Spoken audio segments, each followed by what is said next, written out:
Diyos ko, saan ka ba galing? Kanina pa ang lakas-lakas ng ulan, ngayon ka lang dumating. Kanina pa ako nababahala rito na baka tangayin na yung bahay natin. Pampira ka naman, Gibo, oh. Hindi naman tatangin ang bahay natin eh. Matibay ito. At saka, galing kasi ako kay pareng Alfred. Nanghiram ako ng pera. Ay, nako, magbanlaw ka na. Basang-basa ka na ng ulan, oh. Baka magkasakit ka pa sa ginagawa mo, eh. O eto, hawakan mo na muna tong perang to. Pagkatapos ko magbanlaw bibili kagad ako na makakain natin kapag tumila na ang ulan. Oh, sige, sige. Bilisan mo na lang at baka mamaya hindi ka na makalabas mamaya sa sobrang lakas ng ulan na to. Paano tayo makakapaglayag nito mamayang gabi? Bumuntungin nga na lamang ang lalaking sigibo. Problema niya rin kasi kung papaano sila makakahuli ng ganong kalakas naman ng ulan. Kung kailan kailangan na kailangan nila ng pera para tubusin ang maliit nilang lupain, saka naman sumama ang panahon. Matagal na mga mangingisda ang mag-asawang Gibo at Sonia. Ito na ang naging kabuhayan nila matapos silang maikasal 5 taon na ang nakakalipas. Mahirap lang ang kanilang buhay. Kung minsan nga, hindi na sila kumakain kapag hindi sila nakakapunta sa laot para manghuli ng isda. Pero bukod dito, ay may isa pang nagpapahirap sa kanila. Yun ay walang iba kundi ang lupa nilang nakasanla.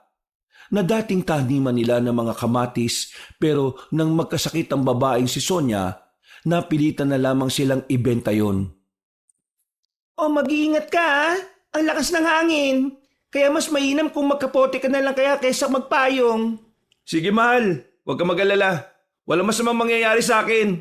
Mahal, pasensya na, ha? Pasensya saan? Pasensya na kasi dahil sa akin, naisala natin ang maliit nating lupa. Ano ka ba? Wala ka namang kasalanan eh. Mas pipiliin kita kaysa sa lupa natin. Isa pa, papakaisapan ko na lang muna si Mang Atong na baka kung pwede, sa susunod na buwan na natin tubusin yung lupa. Total, malakas naman ang ulan eh. Alam naman siguro niya na mahirap mangisda kapag masama ang panahon. Maraming salamat sa pangunawa, mahal. Basta ikaw mahal. Kahit na malakas ang hangin sa labas ay hindi nagpapigil si Gibo. Kailangan niya makabili ng pagkain nung hapon na yun. Dahil kung hindi, mahihirapan na siyang makabili kapag gumabi na. Ramdam niya ang hagupit ng hangin habang naglalakad siya. Para siyang tatangayin. Mabuti na lang at nakakapote lang siya at hindi nakapayong. Sa bilis ng lakad niya, nakarating agad siya ng palengke. Marami ng tao, siksikan. Kagaya niya, nagmamadali rin ng iba para paghandaan ng maaaring bagyo. Aling Fe, 1 kilo nga nitong galunggong. Samahan niyo na rin po ng 2 kamatis ha. Kamatis lang ba ang halo nitong galonggong mo? Opo, kamatis lang. Pangsabaw lang naman eh. Saktong-sakto sa tagulan. Oy, sige. Libre ko na tong kangkong. Samahan ko na rin ang kangkong, ha? Sigurado po kayo? Pinagdududahan mo ba ang kabaitan ko? Ay nako, hindi naman po. Masaya lang po ako. Gibo, Bakit po? yung bangka, baka kunin ng anak ko sa susunod na linggo, ha? Papauwi na kasi siya galing Maynila, eh. Yun ang gagamitin niya kasi pangingisda na lang din ang pagkakabalahan niya. Natanggal sa trabaho, hinayupak eh. Puro kasi kabalbalan. Sandaling hindi nakapagsalita ang lalaking si Gibo. Medyo nakaramdam siya ng lungkot.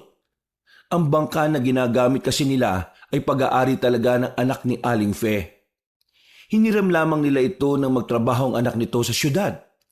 At ngayong malapit na pala itong bawiin sa kanila, hindi alam ni Gibo ngayon papaano siya hahanap ng pangkabuhayan nila. Aling Fe, kung sakali po, kapag kinuha na ng anak niyo yung bangka, pwede po bang makisama ako sa kanya? Para kahit papaano may pagkakitaan pa rin po ako. Hindi ko lang alam, ha? Ang pagkakasabi niya kasi, yung mga pinsan niya rito ang makakasama niya eh. Pero kung sakaling may bakante, sige, sasabihan ko si Bebong. Sige po. Maraming salamat po. Pagtalikod ng lalaki, para siyang nawalan ng lakas. Nanlalambot siya sa lungkot. Dito niya mas naiisip na parang wala na nga talagang pag-asang maibalik sa kanila ang maliit nilang lupain. Kaya naman, Naisipan na muna niyang daanan na matandang si Atong. Tutal, malapit lang din naman ito sa kanila. Ilang minutong lakaran lang. Papakiusapan niya ito kahit na alam naman niyang ubod na ng samaan ng ugali ni Mang Atong. Mang Atong! Mang Atong! Tao po! Oh, nandito ka na ba para tubusin yung lupa mo? Akala ko hahayaan mo na lang na marimate. Yun nga po ang sinadya ko. Pero hindi ko pa po matutubos ngayon eh. Wala po kasi talagang pera. Hindi rin po naman kami makapaglayag nitong mga nakarang araw at ngayon dahil ang sama ng panahon. Kung pwede lang po sana, bigyan niyo pa ako ng 1 buwan. Ano? Pambira naman talagang buhay to. Iloloko mo na ba ako, Gibo? Ilang beses na kitang pinagbigyan ng konsiderasyon Ilang 1 buwan na ba pinalipas natin? Tinatarantado mo na yata ako Tubusin mo na ang lupa mo ngayon. O kung hindi, maririmata yun. At para mabawi ko yung pera ko, ibebenta ko yun ng mas mahal sa iba. Mang Atong naman. Sampali ko kaya yung mukha mo. Akala mo madadaan mo ako sa paawa-awa mo? Tinulungan na kita para mailigtas sa sakit ng asawa mo, Gibo. Kasi ang akala ko may babalik mo agad yung pera ko. Pero pinaliban mo lang ng pinaliban Nakakairata ka na Umalis ka na nga sa harapan ko. Baka masaktan pa kita. Mamayang gabi, kapag hindi ka bumalik ng wala kang dalang pera, rematado na yon. At akin na yon. Mang Atong, pakiusap po. Isa pang pagkakataon. Gagawa ko talaga ng paraan. Manahimik ka! Hindi na ako maghihintay pa ulit ng 1 buwan. Nakakabala ka na Sige na po. Parang awa. Huwag mo na nga akong hawakan! Parang awa niyo na po. Isang malakas na suntok sa panga ang ginawa ni Mang Atong sa kanya. Natumba siya sa gilid. Nalaglag pa ang daladalang supot na may laman ng galunggong. Kahit nahihilo, mabilis na dinampot yun ni Gibo. Hindi na siya nakapagsalita pa nung oras na yon. Nagulat siya sa ginawa na matanda. Kung hindi mo ibibigay sa akin ang pera ko mamayang gabi, akin na ang lupa na yon at ipagbibili ko yun sa iba ng mas mahal. Kapag bumalik ka para magmakaawa, hindi lang yan ang gagawin ko sa iyo. Umalis na lamang si Gibo ng bakuran ni Mang Atong. Hinugasan na lamang niya sa ulan ng mga galunggong na nabahiran pa ng putik. Ang tangi na lamang niyang nagawa ay ang umiyak. Hindi na niya alam kung anong gagawin niya. Pakiramdam niya, pinagsasaraduan siya ng oportunidad. Na-question na nga rin niya ang Diyos. Nagtataka siya na kung bakit kung sino pa ang naghihikahos, siya pa ang mas lalong pinahihirapan. Nang makabalik na siya sa kanilang bahay, nagpapanggap siya na walang nangyari. Lahat ng mga nangyari ay hindi niya na rin sinabi kay Sonia. Kahit ang tungkol sa pagbawi ng bangka. Naku, nakakapoti ka na nga basang-basa ka pa rin. Magbanlaw ka nga ulit. Hindi na. Magpapalit na lang siguro ako ng suot. Medyo nilalamig na rin kasi ako Oh, ayos ka lang ba, mahal? Oo. Ayos naman ako. Bakit? Pakiramdam ko hindi Sus, ano ka ba? Bakit naman ako hindi magiging maayos? Nandyan sa harapan ko ang maganda kong asawa. Iyak ka na naman sa kakaganyan mo Kakalabitin mo na naman siguro ako mamayang gabi kasi malamig. Galing mo Bakit mo alam? Tumigil ka na nga. Sige na, magbihis ka na. Lulutuin ko na tong galunggong para makakain kagad tayo ng maaga. Makalipas lang ng 1 oras, mas lalo pang lumakas ang buhos ng ulan. Mabuti na lamang ay simentado na ang bahay nila kahit na papaano. Kaya naman, hindi naman sila nababahala na baka tangayin sila. Masaya naman ang naging hapunan nila. Matagumpay na naitago ni Gibo ang ginawa sa kanya ni Mang Atong. Pero nang maalala niya na gabi na pala, dito na rin siya kinabahan. Dito na niya napagtanto na kailangan pala niya ng pera. Masyado siyang nalibang sa pakikipagkwentuhan sa kanyang asawa. Mahal, ngayon na ang huling gabi na kailangan nating tubusin ang lupa. Mahal, kung hayaan na lang kaya natin yon. Hayaan? Hindi pwede. Sayang yun. Isa pa, bigay sa'yo ng lolo mo yun nung nabubuhay pa siya. Naisip ko kasi yung lupa lang na yun talaga ang nagpapahirap sa atin Wala tayong masyadong tulog kakaisip dun. Palagi tayong natataranta kapag napag-uusapan yon. At palagi tayong konsumido. Siguro, ito na yung tamang panahon para tanggapin na lang natin na hindi na talaga yun para sa atin. Kasi wala naman na tayong magagawa eh. Hindi na natin mapapakiusapan si Mang Atong. Iniisip ko na lang na yung lupa, binigay lang naman sa akin ni Lolo yung para magamit ko sa ibang bagay. At yun na nga yung nangyari sa akin na nagkasakit ako. Doon natin yung ginamit. Sigurado ka ba sa sinasabi mo? Hindi ba mahalaga sa iyo yung kamatisan? Mahalaga. Pero mas mahalaga sa akin ang kapayapaan ng utak natin, no? Hindi natin makakamit yun kung palagi nating iniisip yung lupa. Mahal, alam kong mahalaga rin sa'yo yun. Pero mukhang kailangan na nating umusad. Naaawa na ako sa'yo eh. Palagi ka na lang stress.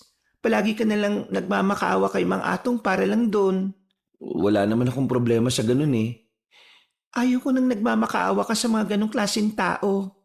Akala mo ba hindi ko alam na sinasaktan ka niya kapag nagkakaharap kayo? Ha? Yung pinsan ni Mang Atong, lagi niyang sinasabi sa akin na sinasaktan ka ng matandang yun. Hindi ko na nga lang sinasabi sa iyo na alam ko kasi ayaw kong maramdaman mo na kawawa ka. Mahal, sobra ni. Sobra ng ginagawa niya. Kaya ngayon, hayaan na natin siya. Sa kanya na yung kamatisan. At siya ang mamroblema kung kanino niya ibebenta yon. Hinuwakan ng babae ang kanyang kamay. Ngumitito ng malapad sa kanya. Naramdaman ni Gibo ang pagiging panatag ng kanyang kalooban. Lumuwag ang kanyang paghinga. Gumaan din ang kanyang pakiramdam. Minsan, sa buhay natin, kailangan nating tanggapin na may mga bagay na kailangan na nating pabayaan mawala. Lalo na kung para naman ito sa masikabubuti ng lahat. At lalo na sa kapayapaan natin. Marami pang pagkakataon. Kakayanin natin ang mga susunod na hamon ng buhay natin. Malay mo, may mas magandang plano ang Diyos para sa atin. Kaya talaga minahal kita eh. Kasi marami kang words of freedom. Mahal, words of wisdom, hindi freedom. Ay, oo, yun nga pala. Buti na lang sinabi mo. Buong buhay ko, freedom ang nasa utak ko eh. Ay nako, ikaw talaga oh. Sige na, ubusin na natin tong kinakain natin. O sige, ako nang bahala magugas sa mga pinggan, mahal. Dakong 2:00 na ng madaling araw nang bahagyang maging kalmado na ang ulan. Wala na rin ang malakas na hangin. Habang masarap ang tulog ng babaeng si Sonia, naisipan ni Gibo na lumabas na muna ng bahay. Kinuha niya ang puting kapote niya. Habang naglalakad, bigla na lamang niyang nakasalubong ang kanyang kaibigan na si Alfred. Visit ka naman, Gibo. Ikaw pala yan. Aala ko naman kung anong multo na naglalakad sa dilim eh. Puti na naman yung kapote mo. Saan ka ba pupunta? Pupunta ako sa dalampasigan. Titingnan ko lang kung nasa maayos lang yung kalagayan ng bangka. Ikaw ba? Saan ba punta mo? Kagagaling ko lang din dun ngayon. Pinuntaan ko si tatay. Nagiinuman pa rin kasi dun. Pagpunta ko naihatid na pala sa bahay. Nagkasalisihan kami. Ikaw, anong oras na oh? Bakit ngayon ka pa pupunta sa dalampasigan? Gusto ko lang makita yung bangka. Lulubos-lubusin ko na. Sabi kasi ni Aling Fe, yung anak niyang si Bebong, baka umuwi na raw sa mga susunod na araw. Sa anak niya yung bangka kukunin na sa akin. Paano yung kabuhayan yun yan? Yun nga ang problema ko. Teka, may alam akong solusyon dyan, pre. May kakilala ko. Gumagawa sila ng bangka. May kamahalan nga lang pero matibay naman. Ano namang ipambibili ko dyan? Alam mo naman na wala akong pera. Nangutang nga lang ako sa'yo ng pang-ulam namin kanina, di ba? Di pa pairamin kita uli. Diyos ko, hindi na. Nakakaya na, no? Tsaka isa pa, ayaw ko na rin magkaroon ng utang. Di ako makatulog ng maayos sa gabi, kakaisip kung saan nahanap ng pambayad. Pambira ka naman. Tingin mo ba mamadaliin kita magbayad? Pre, magkababata tayo. Mula pagkabata kilala na natin ang isa't isa. Para magkapatid na nga tayo Hindi naman kita pupwersahin makapagbayad agad. Ang akin lang, tutulungan kita. Bayaran mo na lang ako kung kailan kayo makakaluwag. Kasi, ang dami mo nang naitulong sa amin eh. Uy, ano naman? Marami ka rin namang naitulong sa akin eh. Lalong-lalo na yung kailangang itawid si mama sa kabilang isla para lang maitakbo sa ospital. Ikaw ang unang nagkusang loob dahil yung iba ayaw, di ba? Nilayag niyo si mama para maagapan. Tingnan mo ngayon oh, ang sigla-sigla na ni mama. Malakas, walang sakit. Hindi siya magiging gano'n kung hindi mo ako tinulungan nung araw na yon, pre. Di ko makakalimutan yun. Kasi naman, parang nanay ko na rin naman si Aling Tese eh. Yun nga ang punto ko. Parang kapatid na kita. Kaya tutulungan kita. Alam mo kung naiiya ka, isipin mo na lang na investment ko to sa pangingisda mo. Kahit bigyan mo ako ng bangus araw-araw para lang mabayaran mo ako, ayos na ako dun. Hindi ako makapaniwala na may kaibigan akong sobrang bait na gaya mo. Ano ka ba? Ayaw ko lang talaga na ako umaangat tapos ikaw na itinuring kong kapatid eh, hindi. Huwag mong isipin na abuso ka na. Kasi kusa ko naman tong ginagawa. Gusto kong makitang successful ka rin. Halos maluha-luha pa ang lalaking sigibo ng mga sandaling yon. Niyakap na lamang siya ni Alfred. Huwag nga masyadong mabait. Baka mamaya kunin ka kaagad ni Lord. Sira ulo. Nakakaluwag-luwag lang kasi ako ngayon. Gumaganda ang kita sa bigasan. Tara, samahan na kita. Magkakway pang naglakad ang dalawa patungo sa dalampasigan. Nang makarating na sila roon, nilapitan agad nila ang bangka ni Gibo na pinangalanan niyang Masikap. 3 taon din sa akin tong si Masikap eh. Nakakalungkot pero kailangan ko talaga siyang ibalik sa amo niya. Kapag nakabili ka na ng bagong bangka, anong gusto mong ipangalan sa kanya? Gusto ko siyang pangalanan na Masipag. Uy, bakit naman masipag? Masipag? Kasi masipag ka. Yung perang ipambibili ko ng bagong bangka, galing sa kasipagan mo. Pambira ka naman. Pero sige, ayos lang din. Maganda, makahulugan. Ito kasing si Masikap. Kaya Masikap ang pinangalan ko sa kanya. Grabe yung pagsisikap na ginawa namin ni Mrs. para lang makaahon araw-araw eh. Kaya naman, Napatigil ang lalaking sigibo nang biglang may marinig siyang 2 sanggol na umiiyak. Napalingon siya sa paligid. Para bang meron siyang hinahanap. Bagay na ipinagtaka naman ni Alfred. Uy, ano bang meron? Tinatakot mo ko ah. Teka pre, hindi mo ba naririnig? Naririnig ang alin? Ang hampas ng tubig? Hindi, may naririnig akong iyak ng 2 sanggol pre. Ha? Pre naman. Wala naman ako naririnig eh. Nananakot ka na naman eh.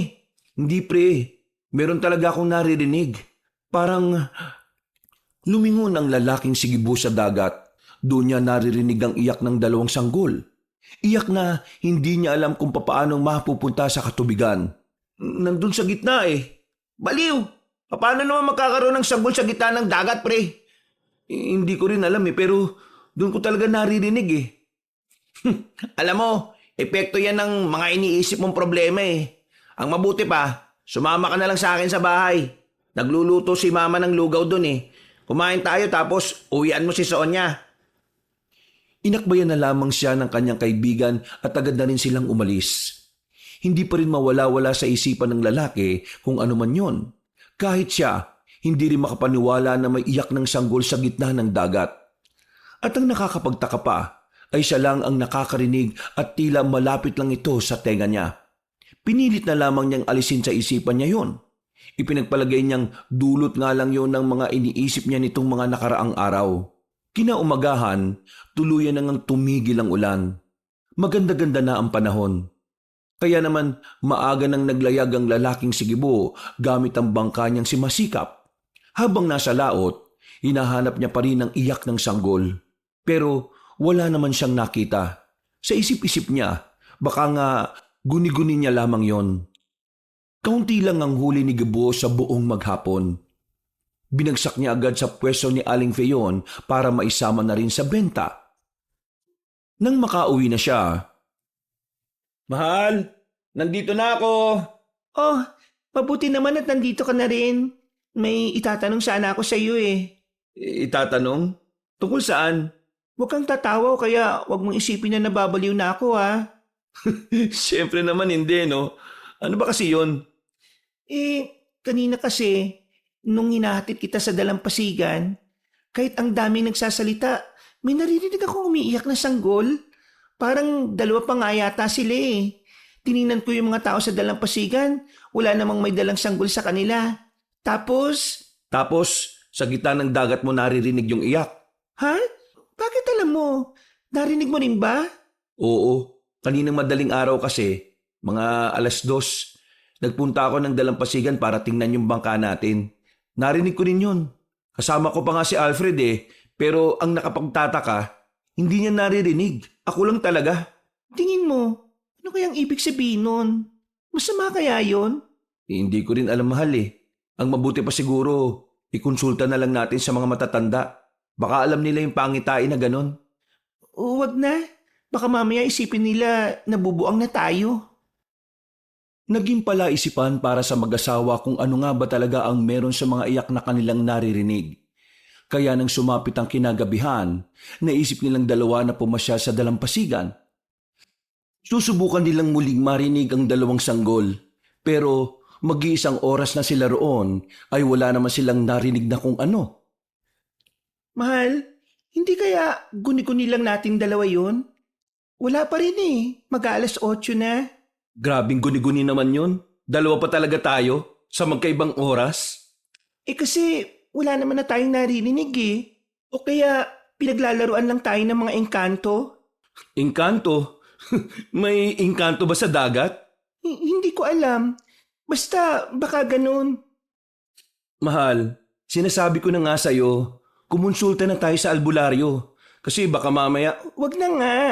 Parang hindi mo naman kilala mga tao dito sa atin eh. Makita lang sila na parang kakaiba ka. Ikaw na ang laging pag-uusapan. Ayoko nga ng ganun. Baka mawalan na tayo ng kapayapaan nun eh. Kung sa bagay, may tama ka. Bumalik na lang ang mag-asawa sa kanilang bahay. Nung gabing yun, ipinagpalagay na lamang nila na ang nangyari ay baka epekto lang ng pagnanais nilang magkaroon ng anak. Sa tagal na kasi nilang nagsasama, kahit na kailan ay hindi sila makabuo ng bata. Hindi nila alam kung kanino ang problema. Pero kahit na ganon, hindi nila iniwan ang isa't isa. Dahil naniniwala sila na darating din ang araw na ipagkakalob na rin sa kanila ang pinakamagandang biyaya. Pre, maraming salamat pala kanina sa pagtulong kay Ermat ha. Ang dami kasing pinamili. Sus, wala naman yun. Hindi naman tayo others, di ba? Ay, siya nga pala pre. Bakit hindi nyo pala subukan ni Sonia na manghuli sa gabi? Yung pusit pre. Malakas ang kitaan daw doon ngayon sa bayan. Oo nga. Pero hindi kasi ako maalam sa panghuhuli ng pusit Isang beses sinubukan ko naman. Ang kaso nga lang, wala naman ako nahuli. Pre, hindi mo yata na itatanong. Marunong ako. Nung dati, nakahuli kami ng marami sa isang gabi lang. Talaga? Marunong ka? Akala ko hindi ka nangingisda Marunong ako. Kaya nga subukan na natin. O sige pre, bukas ng gabi Tinapik na lamang ni Gibo ang balikat ng kanyang kaibigan na maghiwalay na sila sa isang kanto. Pag-uwi niya ng kanilang bahay, inabutan niya ang asawa niya na katatapos lang isampay ang mga nilaban nito. Pasensya ka na mahal natagalan ako. Sinamahan ko ba kasi si paring Alfred Ayos lang naman. Ay, siya nga pala. Kanina dumaan dito si Mang Atong. Tinatanong kung tutubusin pa raw ba natin yung lupa. Ang sabi ko hindi na. Nalaman ko, hirap na hirap pala siyang ibenta yon. Kinarma na yata yung loko. Buti nga sa kanya. Ay, bukas nga pala. Gabi na ako mangingisda. Kasama ko si paring Alfred. Ang sabi niya maganda raw ang bentahan ngayon ng pusit. Kaya yun na muna ang huhulihin namin. Pwede ba akong sumama dyan? Pwede naman. Pero sigurado ka bang sasama ka? Hindi ka ba matatakot sa tubig? Hindi naman ako takot sa gitna ng dagat, kaya ayos lang. O sige, para malaman mo rin kung paano ginagawa ni Alfred yung panghuhuli ng pusit. O tara, kain na muna tayo. Alam kong pagod ka ngayong araw Mabilis na lumipas sa mga oras. Dumating na ang kinabukasan ng gabi. Naghahanda na mag-asawa para sa kanilang gagawing panghuhuli ng pusit. Nang dumating sila sa dalampasigan, naroon na ang lalaking si Alfred. Daladala na rin ito ang lahat ng gamit na kakailanganin. Isa na nga rito ay ang ilaw na gagamitin nila na pang-akit sa mga pusit. Oh, kasama pala si Maring Sonya. Ayos yan. Gusto niya raw subukan eh. Nakakabagot naman kasi sa bahay. Mas maganda na rin siguro na minsan sumasama ako sa panguhuli. Ay nako, kapag nawili ka ng manghuli, maa-addict ka na talaga. Minsan kasi, nakaka-relax din talaga manghuli ng isda eh. O kaya, madalas pusit. Tiba. O tara na, abang maganda-ganda pa panahon. Inalalayan ni Gibo ang kanyang asawa. Noong mga sandaling yun, walang nararamdaman si Gibo kundi saya. Yung kasi ang unang pagkakataon na makakasama niya ang babae sa kanyang trabaho. Noon kasi, takot na takot si Sonyang sumama. Lalo na't nakakarinig pa siya ng balibalitang may ibang taong nahulog mula sa bangka at hindi na muli pang nakita pa. Nang makarating na sila sa laot, sinimulan na rin ni Alfred ang mga hakbang kung papaano makakahuli ng pusit. Ilang minuto lang ang kanilang hinintay, maswerteng merong agad silang nahuli. Kumalahati agad ang daladala nilang malaking lalagyan. Bukod kasi sa marami agad silang nakuha, malalaki din ang pusit na nahuli nila. Pare, mukhang ayos to ah. O di ba? Mas maganda pa bentahan ito ngayon. Kaya sasamantalahin na natin. Ang maganda pa nito, hindi pa nila alam na tumataas na naman ang presyo ng pusit. Kumbaga kayo makakauna. Sigurado ba kayong ayos lang na humuli ng pusit? Oo naman Wala namang bawal sa panghuli ng pusit. Basta, hindi nakakasira sa dagat ang ginagawa mo. Ay teka, doon na tayo sa kabilang banda. Parang wala na rito eh. Inabanti nila ng bahagya ang bangka at sa pagkakataong yon, marami na naman silang nahuli. Nawiwindang ang dalawang lalaki kahit si Alfred hindi inaasahan na ganoon karami ang pusit na mahuhuli nila. Ang nasa isip kasi ni Alfred, saktuhan lang ang pusit na naroon sa parting yon. Parang nakakaroon ng himala ah. Bakit pre? Sobrang dami na nating nahuhuli. Baka si Sonya lang talaga ang swerte. Oh, alam mo na. Huwag mo na pakawalan niya si Sonya. Maya-maya lang din ay naisipan na rin nilang umuwi. Para sa kanila ay sobra na sa sapat ang kanilang nahuling mga pusit. Masaya ang mag-asawa ng mga oras na yon. Nagkaroon na naman ng kaalaman si Gibo na magagamit niya sa susunod na pangingisda. Palis na sana sila sa laot nang bigla na namang marinig ng mag-asawa ang umiiyak na sanggol. Mahal, naririnig ko na naman. Ang alin pre, yung Yung iyak ng sanggol. Pambira naman. Nananakot ka na naman eh.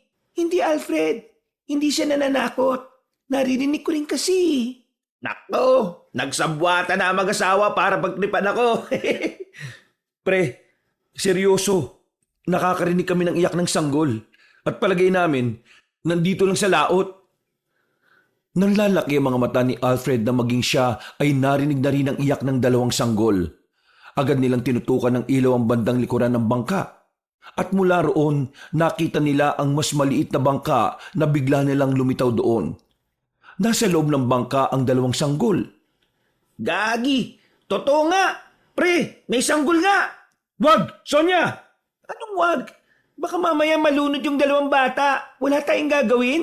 Pre, kapag yung dalawang batang yan napahamak, kahit meron naman tayong magagawa, konsensya natin yan.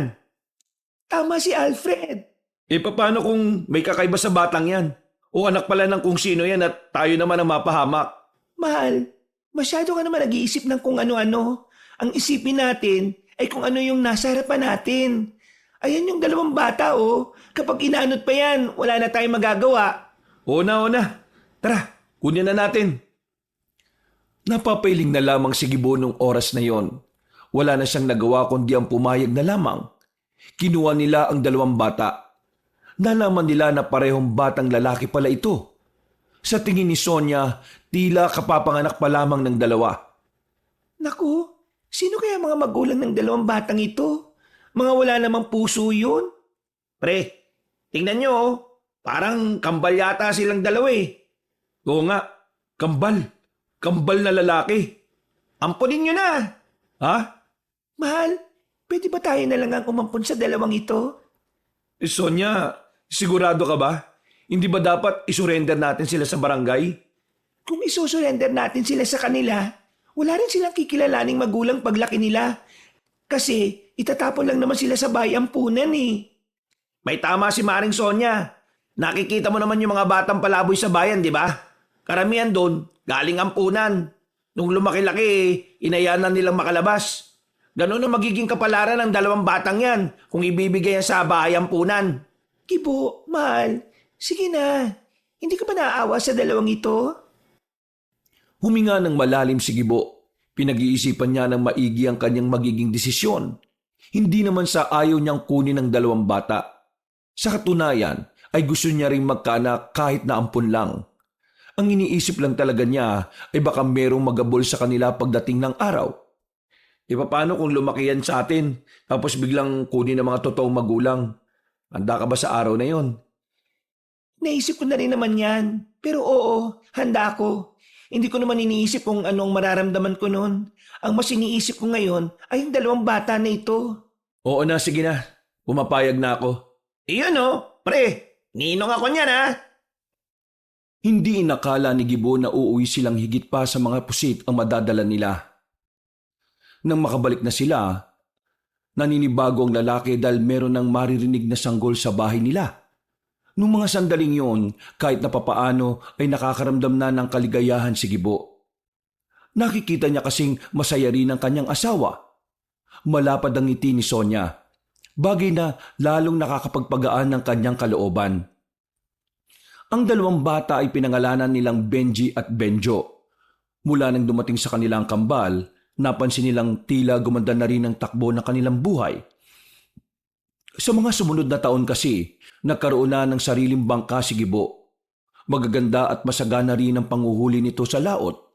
Bukod pa rito, nakakuha na rin sila ng pwesto sa palengke, na siya namang pinupwestohan ni Sonia para magtinda ng mga isda. Malaking pagbabago ang nangyari sa buhay nila. Hindi naman sila umunlad ng sobra. Sadyang kahit papano lang ay nakaluwag-luwag na rin sila. Ang pagkakaroon nila ng ampon ay hindi rin naman naging madali. Palagi silang usap-usapan sa kanilang baryo. Alam kasi ng lahat na hindi naman sila magkaanak. Kaya maraming nagtataka kung saan nanggaling ang 2 bata. Inamin na lamang nila ang totoo na inampon nila ang kambal. Pero hindi nila sinabi kung papaanong dumating sa buhay nila si Benji at Benjo. Nang nasa palengke sila, Oo, pusit-pusit! Pusit kayo dyan! Sariwang-sariwa pa to oh. Kaninang madaling araw lang hinuli. O mahal, nandiyan ka na pala. O bakit? May problema ba? wala naman. Gusto lang kitang daanan dito bago ako umuwi ng bahay. Mahal, pasensya ka na ah. Ikaw na lagi nag-aasikaso para sa hapunan natin kahit na pagod ka rin naman sa trabaho mo. Ano ka ba? Wala yun. Para ka namang bumabawi ka naman palagi sa gabi. Uy, ano ka ba? Nakakaya. Marinig ka ng iba dyan eh. Lalo na ng mga chismosa. Ang mabuti pa, umuwi ka na sa atin at baka marami na namang kalat yung mga anak natin doon. O sige, mamaya babalikan kita rito kapag ligpitan na ha. Humalik pa ang lalaki sa kanyang asawa at naglakad na rin paalis. Nang makarating na siya sa bahay nila, kalat-kalat nga ang mga laruan ng 2 bata sa bakuran.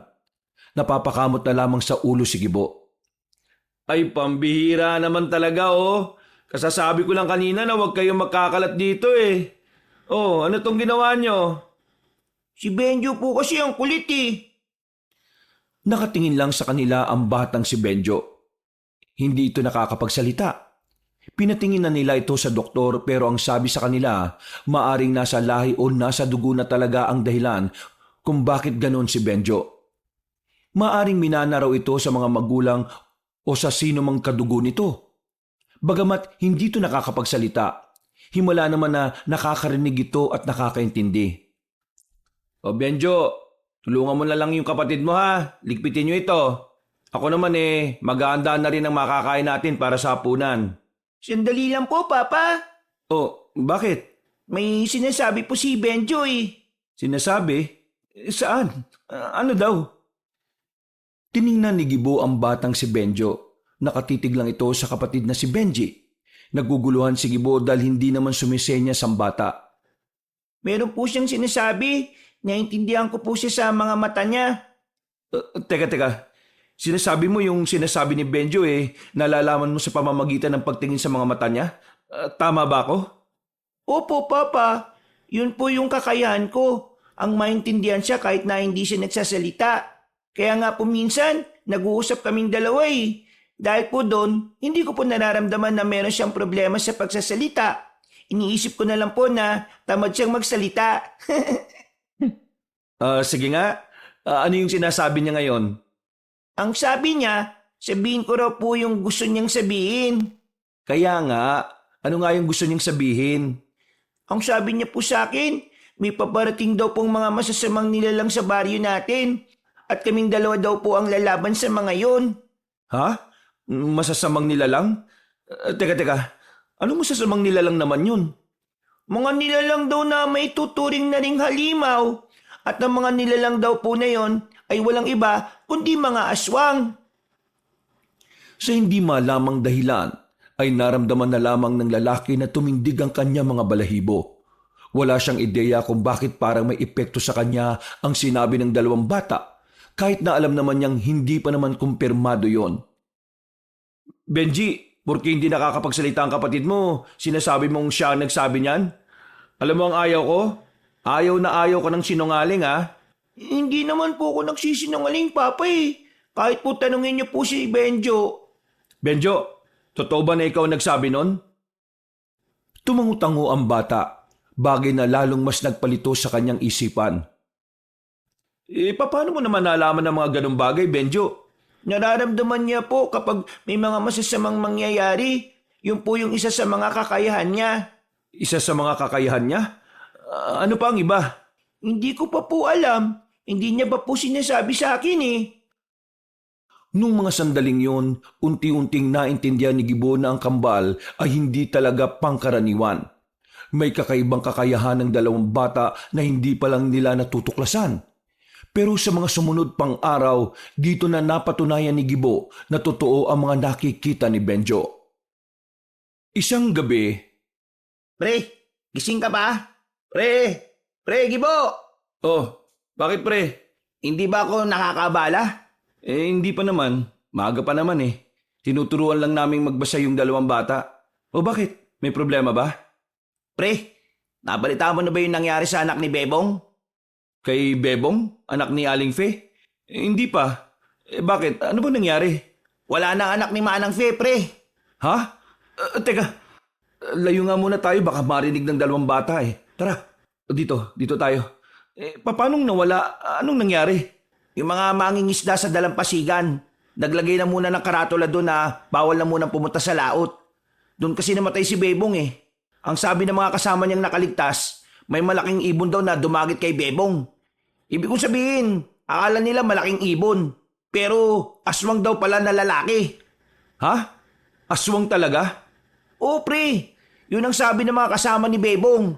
Dinagit daw eh. Tapos nakita na lang nila kaninang umaga. Inanod na sa dalampasigan. Wala nang buhay. Daming kalmot sa katawan, pre. Tapos, nakabukaan tiyan. Grabe. Brutal. Kaya nga, pre, huwag ka na munang mangisda. Lalong-lalo na sa gabi. Totoo nga. Ha? Ang alin? Pre, maniniwala ka ba kapag sinabi ko sa iyo itong aswang na ito nakita na ni Benjo sa pangitain niya? Teka, so totoo yung sinasabi mo na may kakaibang kakayahan itong si Benjo? Yun nga ang napagtanto ko, pre. Dahil sa kwento mo, unti-unti na akong naniniwala na hindi nga talaga pangkaraniwan yung dalawang bata. Lalo na si Benjo. Nakita na kasi niyang may masamang nilalang daw na darating sa baryo natin. Tapos, biglang nangyari yung sa anak ni Manang Fe. Pre, gifted yung anak mo. Anong gifted? Malalagay ang buhay nila sa peligro sa ganong kalagayan nila. Pero pwede rin naman nilang magamit yun para makaiwas sa kapahamakan, di ba? Kailangan walang makakaalam ng kakayahan ng kambal. Kapag nagkataon, maraming tao ang manggugulo sa amin para lang alamin ang mga kapalaran nila. Makakaasa ka pre. Wala akong pagsasabihan. Pero pre, bukas punta tayo sa unang burol. Malapit kayo sa isa't isa ni Manang Fe, di ba? Gagaan ang pakiramdam niya kapag naroon ka. Oo, sige. Pupunta talaga ako. O paano? Alis na ako.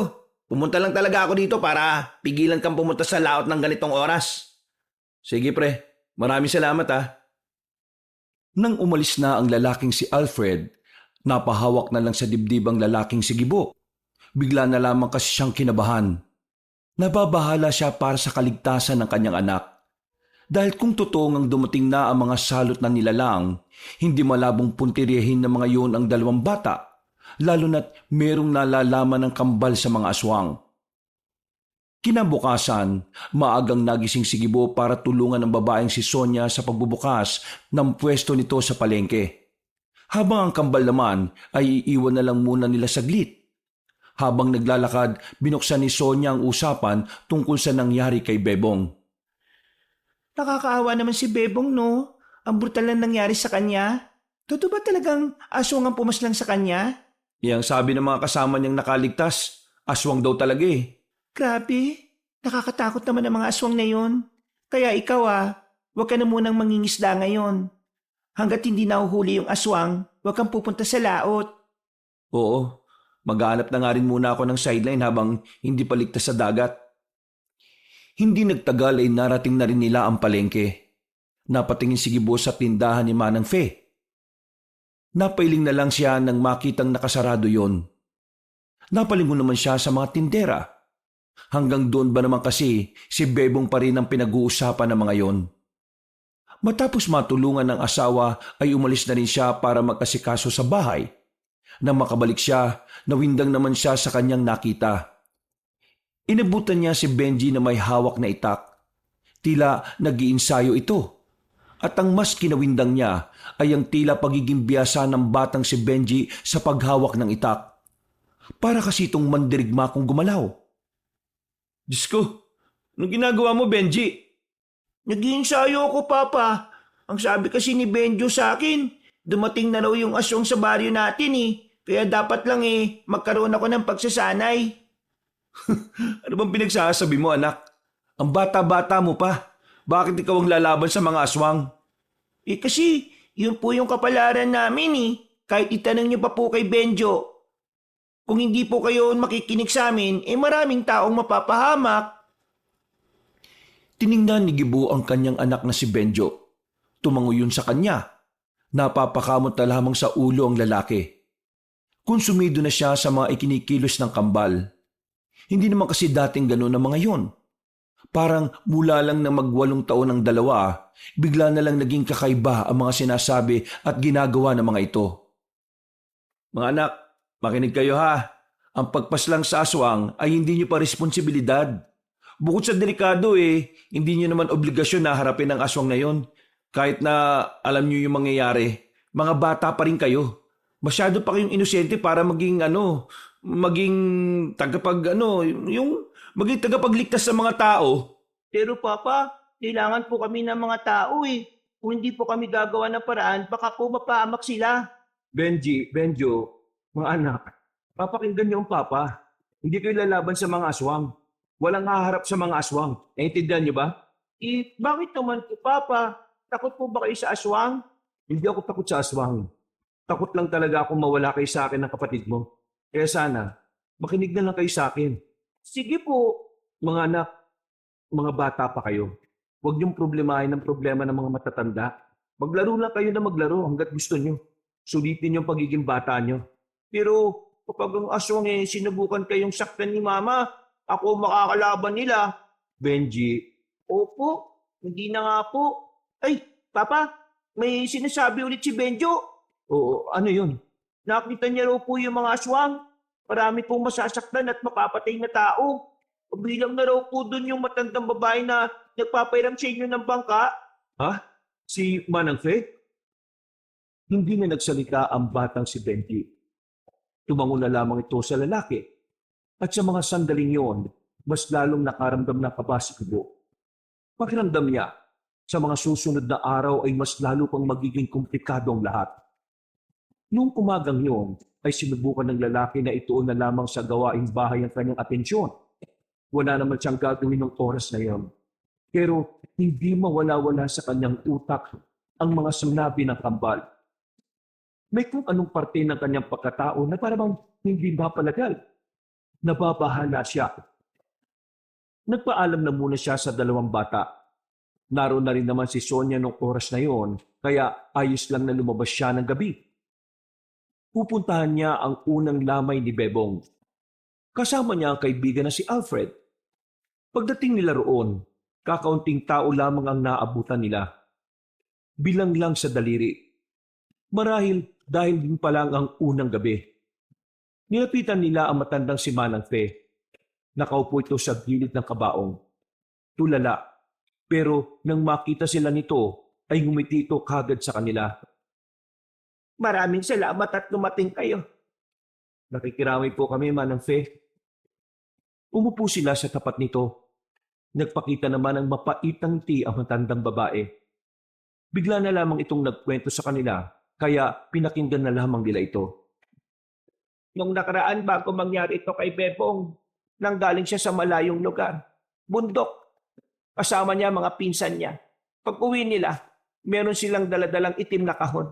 Maliit lang. Parang kasing laki lang ng kahon ng isang dosenang sigarilyo. Hindi ko alam kung ano ang laman ng itim na kahon na yun. Basta ang narinig ko sa usapan nila, nakuha daw nilang magpipinsan yon sa aswang na harimondon. Hindi ko alam kung ano yung harimondon na yan. Basta yan ang sinabi nila sa akin. Hindi ko nga alam na nagsasabi pala sila ng totoo. Tinawanan ko lang nung narinig ko sila . Tapos, sa mga sumunod na gabi, lagi ko na lang naririnig yung magpipinsan. Isa-isa na silang nakakaramdam ng minsan, pakiramdam nila merong sumusunod sa kanila. Tapos, eto na. Nangyari na ito kamatayan ni Pepong. Naniniwala talaga ako na aswang ang pumatay sa kanya. Kilala ko mga pinsan niya. Hindi gagawa ng kwento mga yon. Sa sinabing yun ni Manang Fe, tila nagkaroon ng interes ang dalawang lalaki para alamin kung ano nga ba talaga ang uri ng mga aswang. Kinain sila ng kurisidad nang marinig nila ang aswang na harimondon. Kaya kinabukasan ng tanghali, dahil wala namang tinda si Sonia, agad na lumarga ang magkaibigan patungo sa bayan. Naroon kasi ang bilihan ng mga librong katatakutan.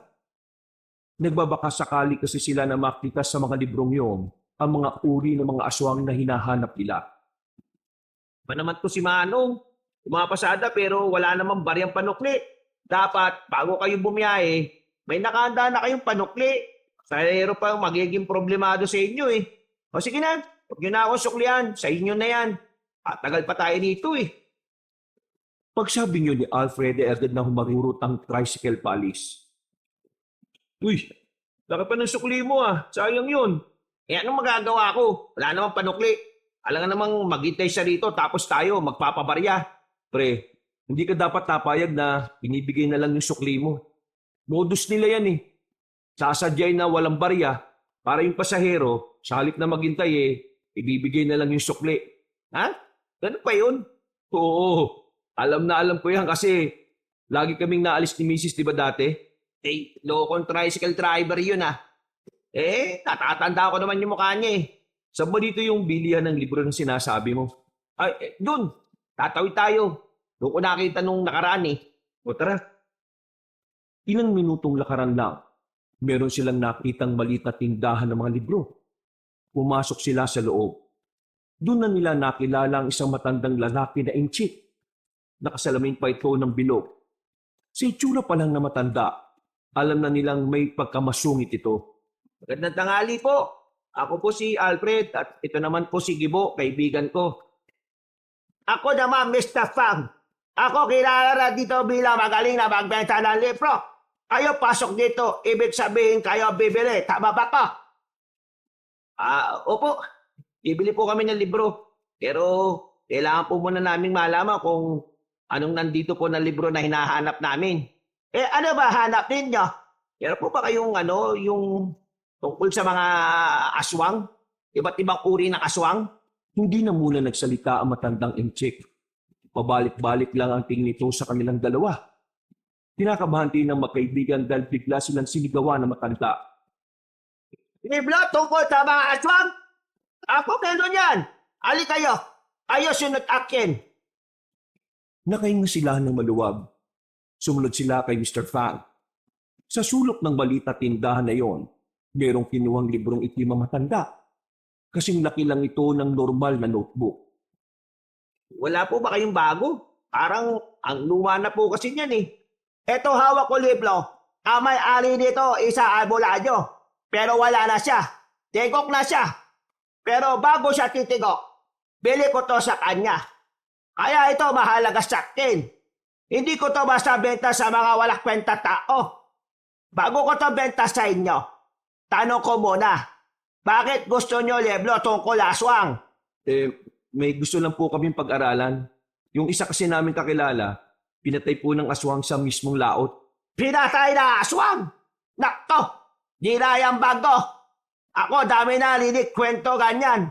Totoo talaga mga aswang. Ay sige, mukha kailangan nyo ito kaya benta ko na to sa inyo. Magkano naman po yan? 900 na lang para sa inyo. Ano? 900? Ang mahal naman yan. Eto dami mahalaga impormasyon. Kaya medyo mahal. Bakit? Magkano ba budget mo? 500 lang po sana eh. Ay nako, mga Pinoy talaga. Malat. Uy, bastos nyo naman po. Pre, ang sabi niya barat, hindi buro. Ay sige. Benta ko na sa inyo 600. Wala na tawad-tawad ah. Sagad na. O ano, palag ba kayo? Sige na pre, para tig 300 na lang tayo. Ay sige, kunin na namin yan. At pwede bang dito namin simulan ng pagbabasa? Ay oo, wala problema. Gusto nyo, dito ba kayo titira eh? Maglatag pa kayo camping chair, wala ko pake. O sige, doon muna ko sa pwesto ko ha. Salamat sa 600. Yuks. Klase din yung incheck na yun eh no? Sige na pre, basahin na natin to. Sinimulan na muna nilang basahin ng tungkol sa mga lugar na maaaring pinamumugaran ng mga aswang. Pagkatapos, nakita nila sa bandang gitna ang iba't ibang uri ng mga aswang. Dito na nga nila nabasa ang tungkol sa harimundo na aswang.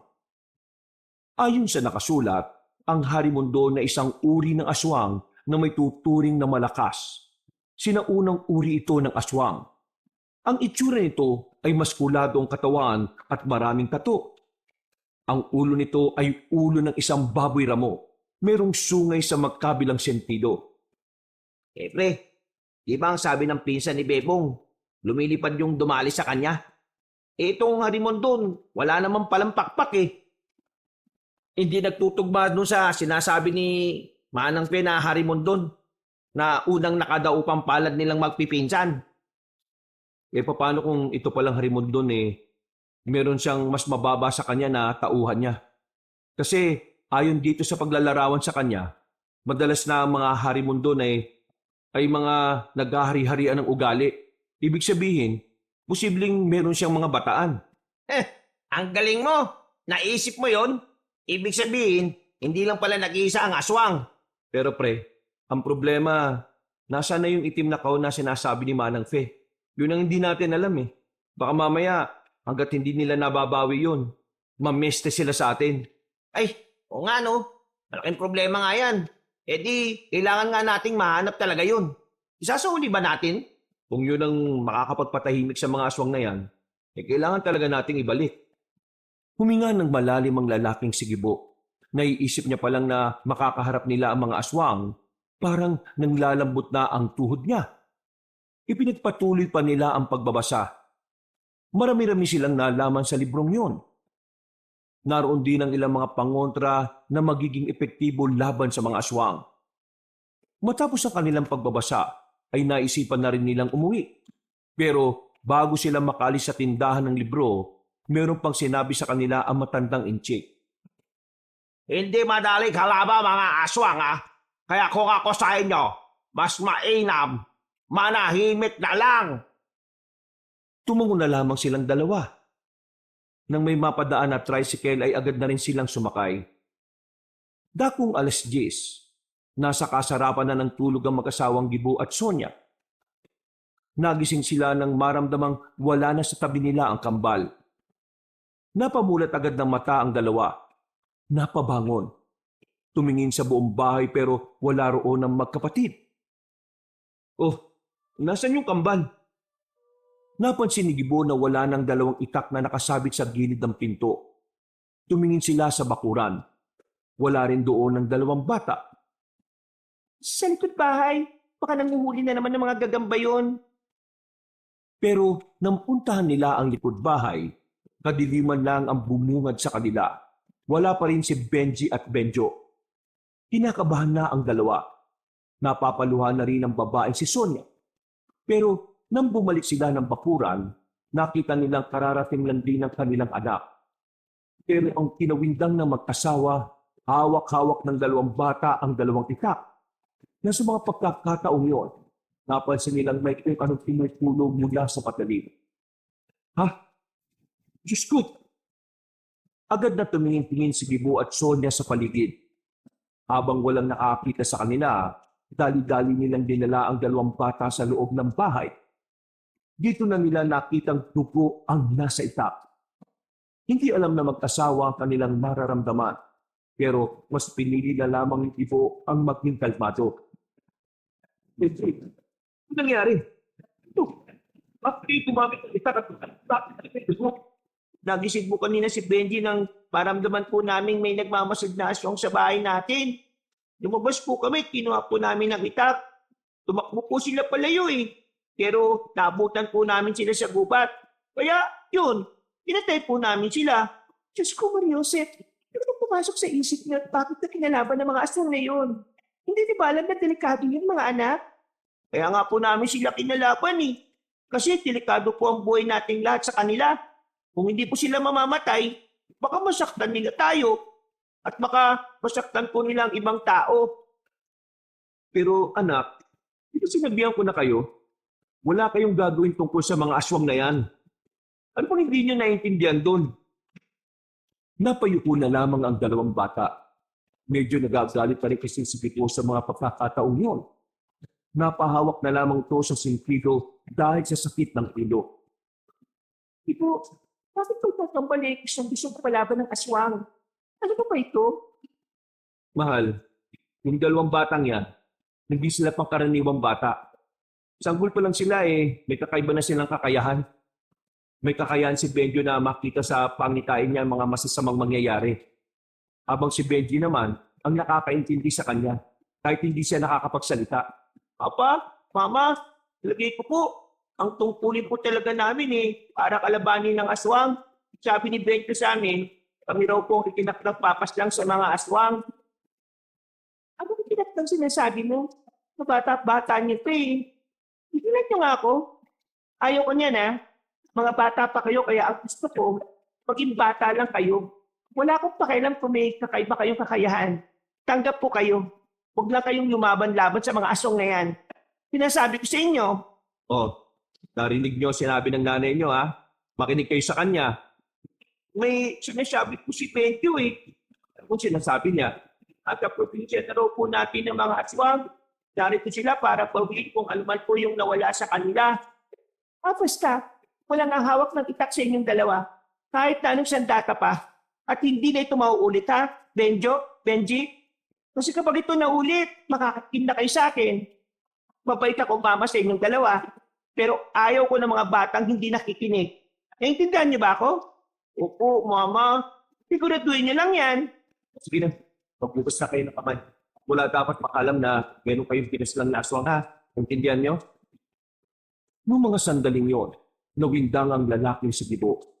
Isang malaking tanong at palaisipan para sa kanya kung paano pinaya ng dalawang bata na 8 taong gulang na patayin ang mga mapapangis na nilalap. Sa bagay pa lang ngayon, masasabi na talaga ni Gibo na hindi nga talaga normal na bata ang kambal. Kahit na alam niyang kayang pumalat ni Benji at Benjo, nababahala pa rin siya sa kaligtasan ng dalawa. Habang tumatagal, parang unti-unti nang napapalapit ang mga aswang sa kanilang pamilya. Bakit kayo nagmamasid ang mga aswang dito sa amin? Hindi na nakatulog ang lalaking si Gibo. Inabot na siya ng umaga. Para malibang, inilaan na lamang niya ang atensyon sa pag-aasikaso sa kanyang misis. Ihatid lang ako ng papa niyo sa palengke para makapagtinda ako ha. Kaya kayong dalawa, tandaan niyo ang mga sinasabi ko. Ayaw ko na ng pasaway. Pakiusap lang. Makinig kayo ha. Kung mahal niyo ang mama niyo at papa niyo, susunod kayo. Para din naman ito sa kaligtasan niyo eh. Opo, mama. O ikaw, Benjo. Wala ka bang sasabihin kay mama? Sabi po ni Benjo, pasensya na raw po sa ginawa namin. Kasalanan niya raw kasi siya po nagsabi. Ayos na yun, Benjo. Basta ipapangako niyo lang sa akin ha, hindi niyo na uulitin. Liwanag? Sabay na tumango ang dalawang bata. Maya-maya pa ay nagsimula na rin silang maglakad paalis. Ikaw naman, alam mo na pala yung pagiging kakaiba ng dalawang bata. Wala ka man lang sinabi sa akin. Sasabihin ko naman talaga sa iyo eh. Pero hindi pa kasi ako sigurado kaya inilihin ko na muna. Kung ano man ang napansin mo sa mga anak natin, kahit hindi ka sigurado, sabihin mo kagad sa akin ha. Ako ang nanay, dapat alam ko rin.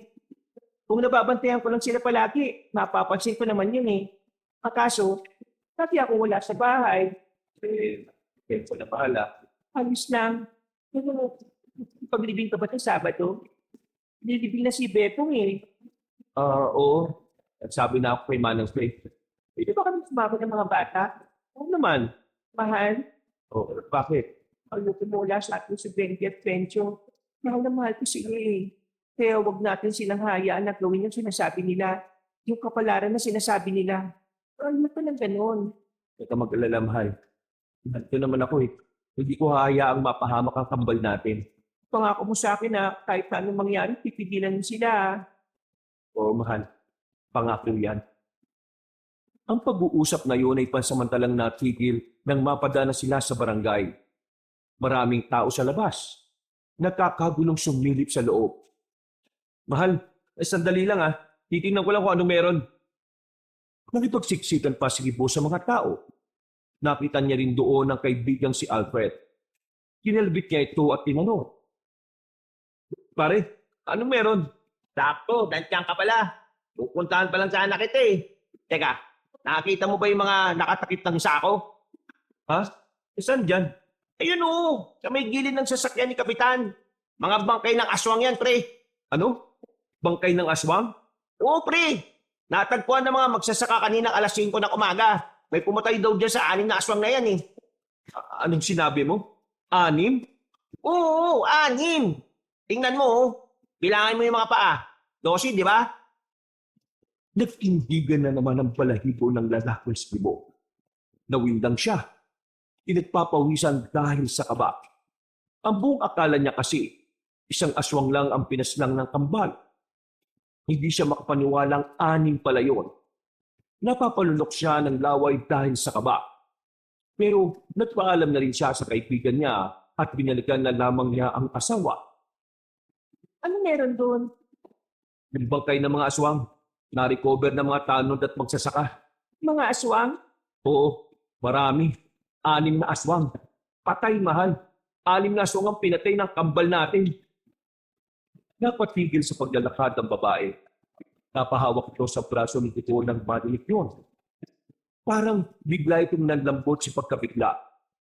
Hindi rin ito makapaniwala na ang dalawang musmos na bata ay kinayang makapas lang ng mga mapabangis na nilalang. Dahil biglang sumama ang pakiramdam ni Sonia nung umagang yun, hindi na muna ito tumuloy sa pagtitinda. Bumalik na lang ito sa bahay para makapagpahinga. Kayong dalawa, bantayan niyo na muna mama niyo ha. Lalabas na muna ako para bumili ng gamot.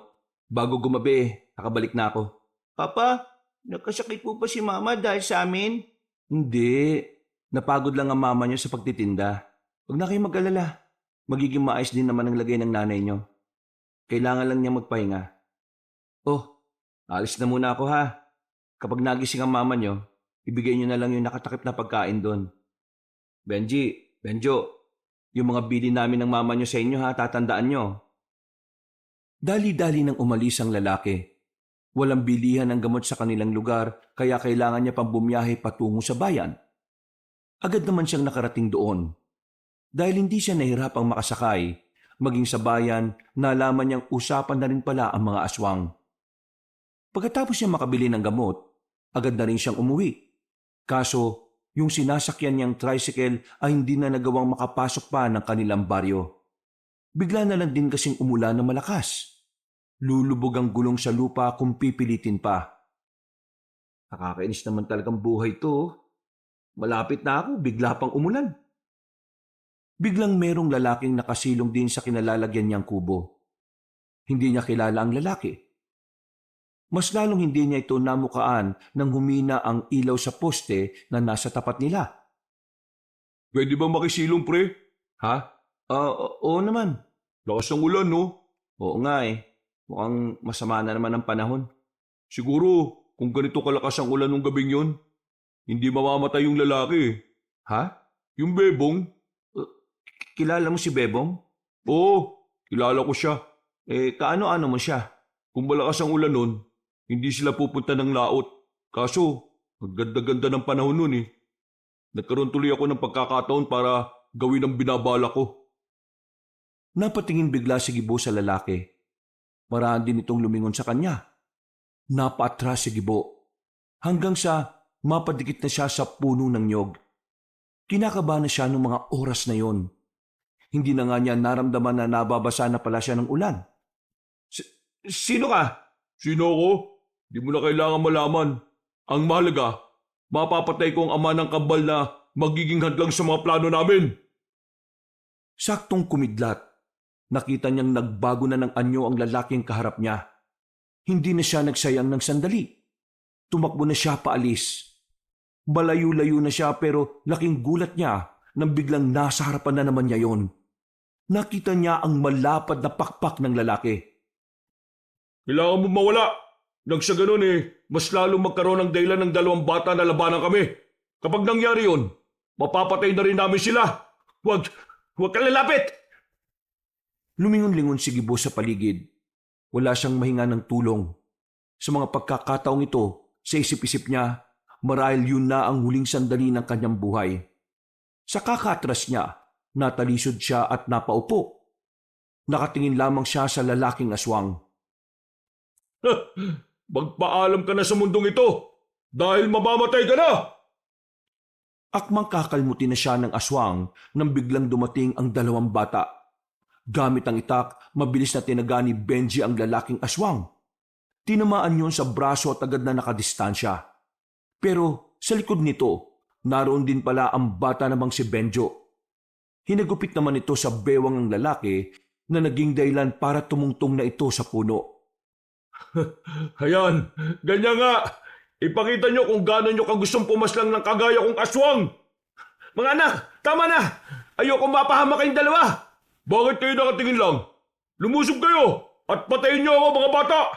Anak, makinig kayo sa akin! Wag! Hayaan nyo siya! Mukhang wala naman ako mapapala sa inyo Kaya sa susunod na lang tayo magkita kung handa na kayong labanan ako. At saka siya nga pala, tandaan niyo ang mukha ko Tandaan niyo ang pangalang Miyong. Umalis na rin ang aswang na si Miyong. Samantalang nanatili namang nakatayo ang mag-aama sa gitna ng malakas na ulan. Nang masigurong wala na nga ang aswang na yon, ay nagmamadali na rin silang bumalik ng kanilang bahay. Ang kaso, pagdating nila, nakabangon na pala ang babaeng si Sonia. Nakabang lang sa pintuan at tila alam na agad kung ano ang nangyari. Anong nangyari? Ano kasi? Magsabi kayo ng totoo. Papa, ako na po ba magsasabi o ikaw? Ako na. Pumatay na naman kayo ng aswang gamit ng itak na yan, ano? Mama, hindi po namin napatay Nakatakas po. Ilang beses ko bang sasabihin sa inyo na ayaw ko na kumakalaban kayo ng aswang? Ano bang mahirap intindihin sa mga sinasabi ko? Takot ako mapahamak kayo kaya iwasan nyo na ang mga aswang na yan, ha? Benjo, sige na. Magbanlaw na muna kayo at magpalit ng damit. Akin ang mga itak na yan. Mag-uusap lang kami ng mama nyo. Sige na. Agad namang sumunod ang mga bata sa kanya. Pag-alis ng mga yon ay sa kanya ipinaliwanag sa kanyang asawa ang tunay na nangyari. Naglalakad ako pauwi galing sa bayan. Bumili ako ng gamot nang biglang bumagsak ang malakas na ulan. Nakisilong ako sa lumang kubo. biglang may lalaking nakisilong din. Yung lalaking yun pala, aswang. Siya yung pumatay kay Bebong. Papatayin niya rin sa anak ko kanina. Gagawin niya yun kasi gusto niyang magalit yung dalawang bata.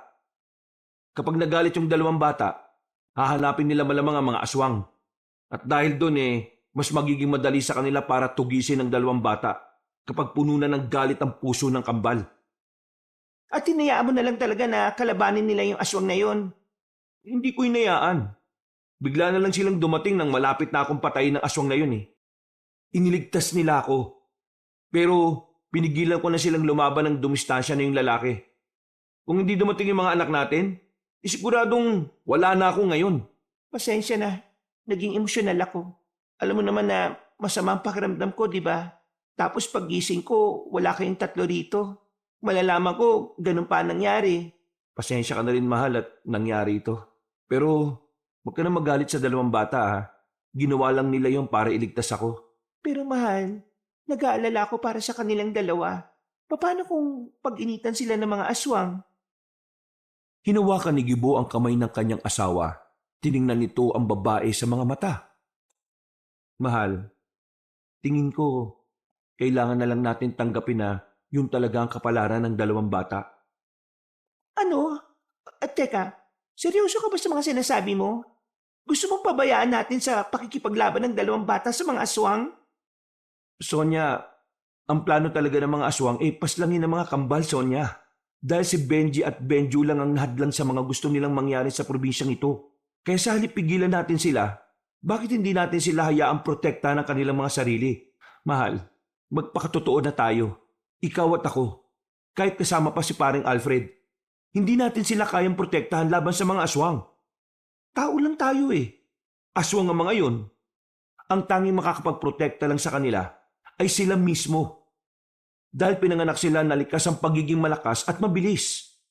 At pinanganak sila para tapatan talaga ang mga aswang. Hindi ako makapaniwala na sa iyo pa nanggagaling ang mga salitang ito. Ang akala ko, naiintindihan mo ko. Pero mukhang hindi pala. Ako ang hindi mo naiintindihan, mahal Sinasabi ko lang naman na kahit na anong iwas ng dalawang bata, hahabulin at hahabulin sila.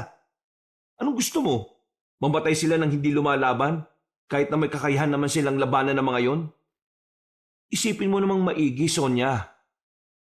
Napasandal na lamang sa dingding ang babae. Tila lalong sumama ang pakiramdam nito ng mga sandaling yon. Hinawakan naman ni Gibo ang asawa sa magkabilang balikat.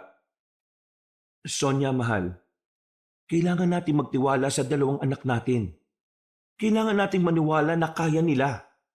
Kasi kung hindi, saan sila kukuha ng lakas ng loob para protektahan ang mga sarili nila? Gibo, natatakot ako Natatakot ako na baka kung ano mangyari sa kanila. Paano kung mapahamak sila? Anong gagawin natin? Alam mong matagal ko nang pinangarap na magkaroon ng anak. Kaya nga tayo nandito para gabayan sila, di ba? Hindi sila mapapahamak kung mararamdaman nila ang suporta natin. Sonia, darating ang araw na kailangan nating tanggapin na sila mismo ang pipili na kapalaran nila.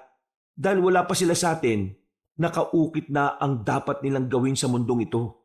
Kung papayagan ko ang dalawa na kalabanin ng mga aswang, anong una nating gagawin? Malalaman natin yan sa kanila. Sila ang mas nakakaalam kung ano ang dapat gawin sa mga aswang na yun Sonia, kailangan natin pagkatiwalaan ng dalawang mga bata. Nakita mo naman kung gaano sila kagaling, di ba? Higit sa 5 ang napatay nilang aswang nang sila lang. Tumango-tango na lamang si Sonia. Matapos ang pag-uusap na yon, dinala ni Gibo ang babae sa loob at pinainom na rin ng gamot. Habang ang dalawang bata naman, katatapos lang ding maligo. Nang maging maayos ng bahagya ang pakiramdam ni Sonia, kinausap nila ang dalawang bata. Makakaharap sila sa lamesa. Benjo, napag-usapan namin ng nanay nyo na papayagan na namin kayong kalabanin ng mga aswang. Talaga po? Pero may mga kondisyon. Po? Ano pong kondisyon? Hindi kayo aalis ng bahay nang hindi ako kasama. Ibig sabihin, kung sakaling may kakalabanin kayong mga aswang, dapat nandun din ako para mabantayan ko kayo. Pangalawa, lahat ng naiisip nyo, lahat ng gusto nyong gawin, sasabihin o ipapaalam nyo muna sa amin ng mama nyo, ha? Pangatlo, walang dapat makakaalam kung anong ginagawa nyo. At pang-apat, kailangan hindi tayo mapapahamak kahit na nakikipaglaban tayo sa mga aswang. Naintindihan nyo ba? Naintindihan po namin, pa. Pero bakit po biglang nagbago ang isipan nyo? Napagtanto lang namin ng nanay nyo na kung pipigilan namin kayo, mas lalong mapapahama kayo. Kaya mas maganda nang hayaan na namin kayo para mas maprotektahan yung mga sarili ninyo. Ay, pa, may sinasabi po si Benjo. Ano yan, anak? Ang sabi niya, kapag nagsimula na raw ang pakikipaglaban namin sa mga aswang, mas maganda raw pong nasa ligtas po kayong lugar ni Mama. Ang mga aswang daw po kasi traitor eh. Kung sino ang alam nilang hindi makakalaban sa kanila, yun po ang punteriya nila. Ha? Ligtas na lugar? Saan naman ako hahanap ng ibang lugar? May alam ako! Napatingin sila sa bandang bintana at nakita nila roon si Alfred na nakapayong. Pambira ka naman, pre, oh. Bakit nandiyan ka? Halika, pumasok ka dito. Pasensya na kung pa lang ako, ha. Pero meron akong alam na lugar na kung saan ligtas ka ron, Sonia. Pinapalis niyo ba talaga ako sa bahay na to? Mahal, hindi naman sa ganon. Sa ngayon kasi, hindi ka namin mababantayan palagi sa oras na simulan na namin ang operasyon na sinasabi ng kambal. Ikaw ang uunahin ng mga aswang. Kaya, kailangan mong pumunta sa lugar na kung saan hindi ka nila roon malalapitan. Paano ang pagtitinda ko sa palengke? Maring Sonia, ako nang bahala. Habang nangyayari pa tong problema na to, kung okay lang sa'yo, doon ka na muna sa bigasan namin sa bayan. Doon ka na rin titira. Kasi, likuran nun, bahay ko rin eh. Pero huwag ka mag-alala ah. Puro babae naman na makakasama mo ron. Mga tiyahin ko na puro sundalo. Kaya, kaya ka nilang protektahan doon sakali pumasyal yung mga aswang. Nag-aalala ko eh. Parang hindi ko kayang malayo sa inyo. Lalong-lalo na sa kambal natin. Mahal, kailangan mong kayanin. Kapag natapos naman itong problema na ito babalik rin naman sa dati yung lahat Mama, huwag ka po mag-alala. Gagawin po namin ang lahat para hindi po kami mapahamak. O sige, pumapayag na ako. Basta kapag may oras kayo, puntahan niyo ko ron ha. Kahit na makita ko lang kayo saglit, masaya na ako. O pre, ang problema lang nagtataka lang ako. Bakit ba sa inyo galit na galit ang mga aswang? Hindi naman kayo yung kumuha ng itim na kahon na sinasabi ni Aling Fee. Kasi po, nasa amin po yun. Ha? Anong sinabi mo, Benji? Yung inaanap po ng mga aswang, nasa amin po. Bakit nasa inyo? Alam niyo bang mas lalo tayo malalagay sa peligro dahil doon? Yung sabi po ni Benjo, kung mapupunta to sa mga aswang, magagamit daw po nila ito laban sa aming dalawa Bakit? Para saan ba yung itim na kahon na yun? Nasa lupo ng kahon yung balat ng sinaunang aswang. Hindi namin alam kung ano ang gagawin nila dun Pero nararamdaman namin yun na magagamit nila yun para mas lalo silang maging malakas. Kaya nang makita po namin yun sa daan, hindi na po kami nagdalawang isip na kunin yun. Nasaan na? Wala na po. Ha? Diyos ko, yaari na. Para hindi agad nila mapakinabangan, sinunog na po namin. Yung pong dahilan kung bakit gustong gusto nila kaming mawala po sa mundo. Ay naku, pakasakit ang ulo ko sa inyo. Bakit hindi niyo sinabi sa amin ng nanay niyo? Wala pa po kasi tayong rules nun pa Siya. Total, nangyari na naman yan. Paganda na lang natin kung ano yung mangyayari. Mamahal, ihatid ka na namin sa sinasabi ni paring Alfred bukas dun sa bayan ha. Pagkatapos, sisimulan na rin namin ang mga dapat gawin. Ang sabi po ni Benjo, kailangan daw din po kayong turuan kung paano labanan ng mga aswang. Ano? Kami? Tuturuan nyo pa? Kayang-kaya namin yun. Hindi na kailangan. Pero pa, sabi ni Benjo, hindi mo raw po kaya. Nakita ka nga po namin nakaupo sa gitna ng malakas na ulanan habang pinagtatangkaan pa kayo ng aswang Ito naman, sinabi pa. O sige na, Gibo. Magpaturo na kayo sa kanilang dalawa. Di ba ang sabi mo, mas sila ang nakakaalam ng mga dapat gawin? Kaya ikaw, kayong dalawa ni Alfred, makikinig kayo sa kambal ha? Sa akin, wala namang problema Paano kaya si tatay? Napaoo na lamang si Gibo. Natapos ang kanilang usapan ng maayos. Kinabukasan ng umaga, maagang nag-impake ang babaeng si Sonia. Maiyak-iyak pa ito nang makarating na nga sila sa bayan. Matapos silang maihatid si Sonia, dumiretso na sila agad sa kagubatan. Ay, nanak, kailangan ba talaga dito tayo sa kagubatan?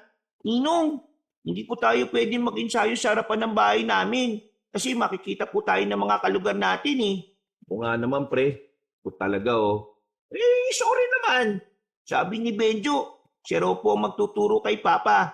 Ako naman ang kay Ninong Alfred. O sige na, turuan nyo na kami. Gamit ang yantok na magsisilbi nilang sandatang pangsanay, sinimulan nila ang kanilang pag-iinsayo. Pero sa kalagitnaan ng kanilang ginagawa, bigla na lamang nakaramdamang dalawang bata na kaibang presensya sa kanilang paligid. Noong mga sandaling yun, alam na kagad ng kambal na aswang ang mga yun. Kaya agad nilang itinigil ang kanilang ginagawa. Papa, hindi na sila. Kailangan natin umuwi para kunin ang mga sandata natin. O, tara na. Hindi natin kakayanin kung yantok lang ang hawak natin. Pre, wagi mo na si Banjo. Ako naman kay Benji.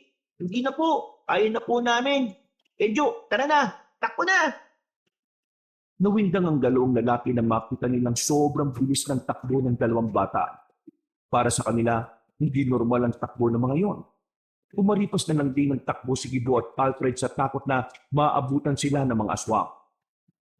Nang makarating na sila sa bahay, agad nilang pinagkukuha ang mga itak.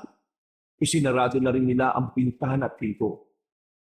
Sigurado bang susundan nila tayo hanggang dito? Hindi po sigurado. Pero ang mga aswang po kasi, kadalasan gabi lumulusob kapag sa mga baryo eh. At masigit na malakas sila kapag bilog naman po ang buwan. Nakiramdam lang sila ng mga oras na yon. Walang dumating na aswang. Hanggang sa sumapit na nga ang kinagabihan. Dito na mas kinabahan ng lalaking si Gibo. Pabalik-balik ang kanyang tingin sa labas. Hindi siya mapakali. Papa, pero pangitain si Benjo ngayon lang. Ha? Pangitain? Ano yun? Sabihin mo anak. Ang sabi po ni Benjo, ngayong gabi raw po, magpapakita raw po ang pinakamalakas na aswang, ang Harimondon. Isang mabangis daw po ng alimaw. Ha? Ano pa yung nakita niya? Mga dugo sa lapag, sa kung saan. Pero hindi raw po niya alam kung kaninong dugo eh. Nakot pre, sa mapangitain ba yan? Pwede pong masama, pwede rin pong hindi. Kailangan po natin mag-ingat ngayong gabi. Hindi po tayo ligtas kung nandito lang tayo. Kung saan naman tayo pupunta? Kailangan po natin unahan sila. Unahan? Paano kung unahan? Sasalubungin po natin sila, Papa. Hindi ba parang delikado yung ganyan ang gagawin natin? Sabi po ni Benjo, mas delikado kung maghihintay lang po tayo dito eh. Nasasayang ang oras. Kung sasalubungin po natin sila, mas maunahan natin ang pagdating ng Harimondon. O pre, ay puto nga yung bata. Paano kung marami sila? Magtiwala po kayo sa amin ng kambal ko. Kakayanin po namin sila. Anak, ano po talaga kayo? Gusto ko malaman para kung sakaling may mangyari masama, mas kilala ko na kayo. Nagkatinginan ng dalawang bata. Tumango si Benjo kay Benji. Dahilan para ipagtapat na ng dalawa kung ano ba talaga sila. Siguro po, hindi nyo nalata nung natagpuan nyo lang po kami sa laot. Kami po yung mga inkantong dagat. Ha? Inkantong dagat? Anong ibig sabihin nun? Ang mga inkantong dagat po ay nagmumula sa pagnanais ng kalikasan na makalika ng instrumento laban sa kasamaan. Ibig sabihin po nito, wala po talaga kami mga magulang. Kami po ay kusang nabuo para lang kalabanin ng masasamang elemento dito sa lupa. Ano mangyayari kapag tapos na ang misyon nyo dito sa lupa? Iiwan nyo na ba kami ng mama nyo? Papa, hindi po itong tamang oras para pag-usapan ng mga bagay na hindi pa dapat. Kailangan na po natin umalis. Sigurado po kung nasa gubat pa rin po yung aswang na nakalaban namin nung niligtas po namin kayo. Napapailing na lamang ang lalaking si Gibo. Sinunod na lamang din nila ang sinasabi ng dalawang bata. Lumabas silang muli ng bahay. Ibang daan na ang kanilang pinaha. Ang batang si Benjo lamang ang nagtuturo kung saan ang mas ligtas at kung saan sila nakakaatake ng hindi nararamdaman ng mga aswang. Nang makarating na sila ng kagubatan, nagtago sila sa tabing taniman ng gabi. Hinintay nila ang paglitaw ng mga aswang. At ilang sandali nga lang, narinig na nila ang tinig ng lalaking si Miyong. Wala tayong titira sa kanila. Lahat papaslangin. Kahit yung nanay ng 2 kambal na yun, ha? Hindi pa ako nakakaganti sa ginawa sa akin ng 2 kubag na bata na yun. Sumenya sa kanila ang batang si Benji na parang itong isang commander sa gera. Tumango naman si Gibo at si Alfred. Nang dumana sa kanilang harapan ng mga aswang, nagmamadaling lumapit ang kambal. Pinagtatataga ng mga ito ang mga aswang na nasa likuran. Laking gulat naman ang aswang na si Miyong sa ginawa nilang paglitaw. Mga kalaban! Natatanangta ang mga aswang. Noong mga sandaling yon, nagsimula na rin ang labanan sa pagitan nilang 4 at ng mga halimaw na nilalang. Mabilis ang ginawang pakikipaglaban ng 2 bata. Sa sobrang pagkamangha, walang magawa si Gibo at si Alfred. Napapangangan na lamang sila sa kanilang nakikita. Hindi nila inakalang kakayanin ng 2 bata ang sandamakmak na aswang na yon. Nakarating sila sa open area kung saan direkta yung natatamaan ng sinag ng buwan. Sa parting ito, wala pa rin napapaslang na aswang ang 2 lalaki. Kapag nag-aalagan kasi silang tumaga, inuuna na sila ni Benji at Benjo. Papa, bakit po kayo sumama?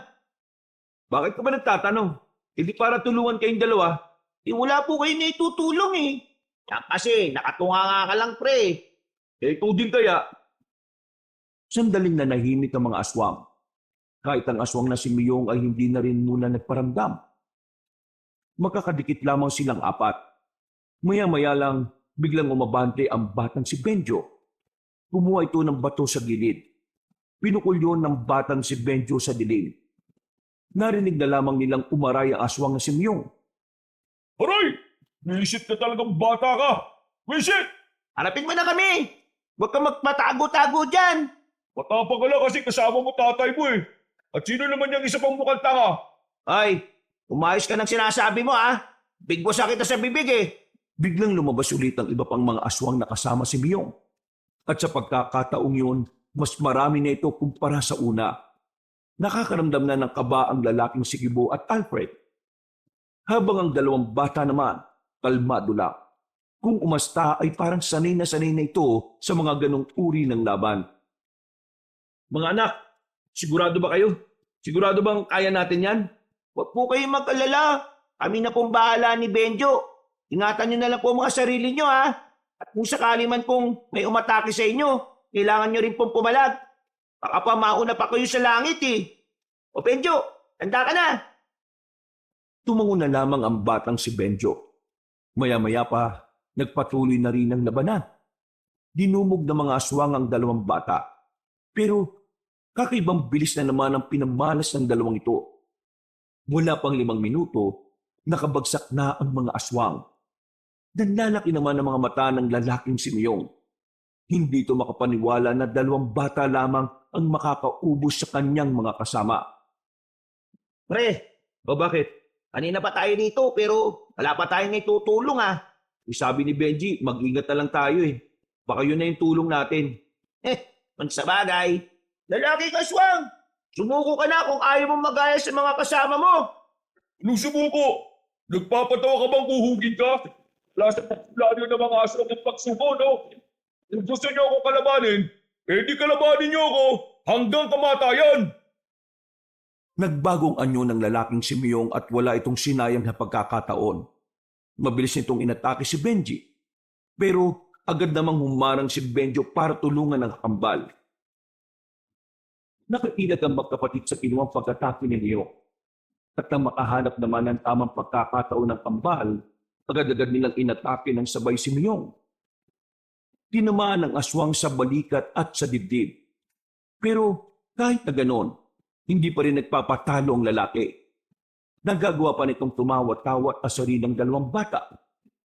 Pero sa mga pagkakataong ito, walang panahon para sa laro si Benji at Benjo. Gusto na agad tapusin ng magkapatid ang laban na yon. Kaya naman, hindi pa man nakaka-recover si Miyong ay dali-dali na itong pinagtatataga ng magkapatid. Tinamaan ng aswang sa kung saan-saan na nagdulot dito para bumagal. Hingal na hingal si Miyong. Halatang halata na kahit na anong gawin ito, hindi ito makakapalag sa kambal. Anong klase mga nilala kayo? Hindi ako makapaniwala na mga musmus lang ang gagawa nito sa akin. Pero kahit na mapas lang niyo ako rito, alam ko na hindi kayo mananalo kay Mang Leo. Hindi kayo ubra sa Harimon doon. Papa, Ninong Alfred, pwede po bang ipikit yung mga mata nyo? Ha? Bakit anak? Sundin niyo lang po ako. Agad na ipinikit ng dalawang lalaki ang kanilang mga mata. Maya-maya pa, narinig na lamang nilang dumaing ang aswang na si Miyong. Marahan silang dumilat. Bumungad sa kanilang umaagos na ang dugo ng lalaking aswang mula sa leeg nito. Wala na itong buhay. Hindi na rin gumagalaw. Papa, wala na po mga aswang na ito. Patay na po sila. Pre, natapos na rin yung laban. Wala pa rin tayong nagagawa. Mga anak, ayos lang ba kayo? Ayos lang naman po kami. Sabi ni Benjo, ngayong gabi, makakarap na rin po natin ng Harimon doon. Kaya maganda po tayo Mas maganda siguro kung umanap na muna tayo ng ibang lugar na pwedeng pagpahingahan. Baka madamay ang mga tao kapag bumalik tayo sa atin eh. Meron po kung alam na lugar na pwede natin puntahan.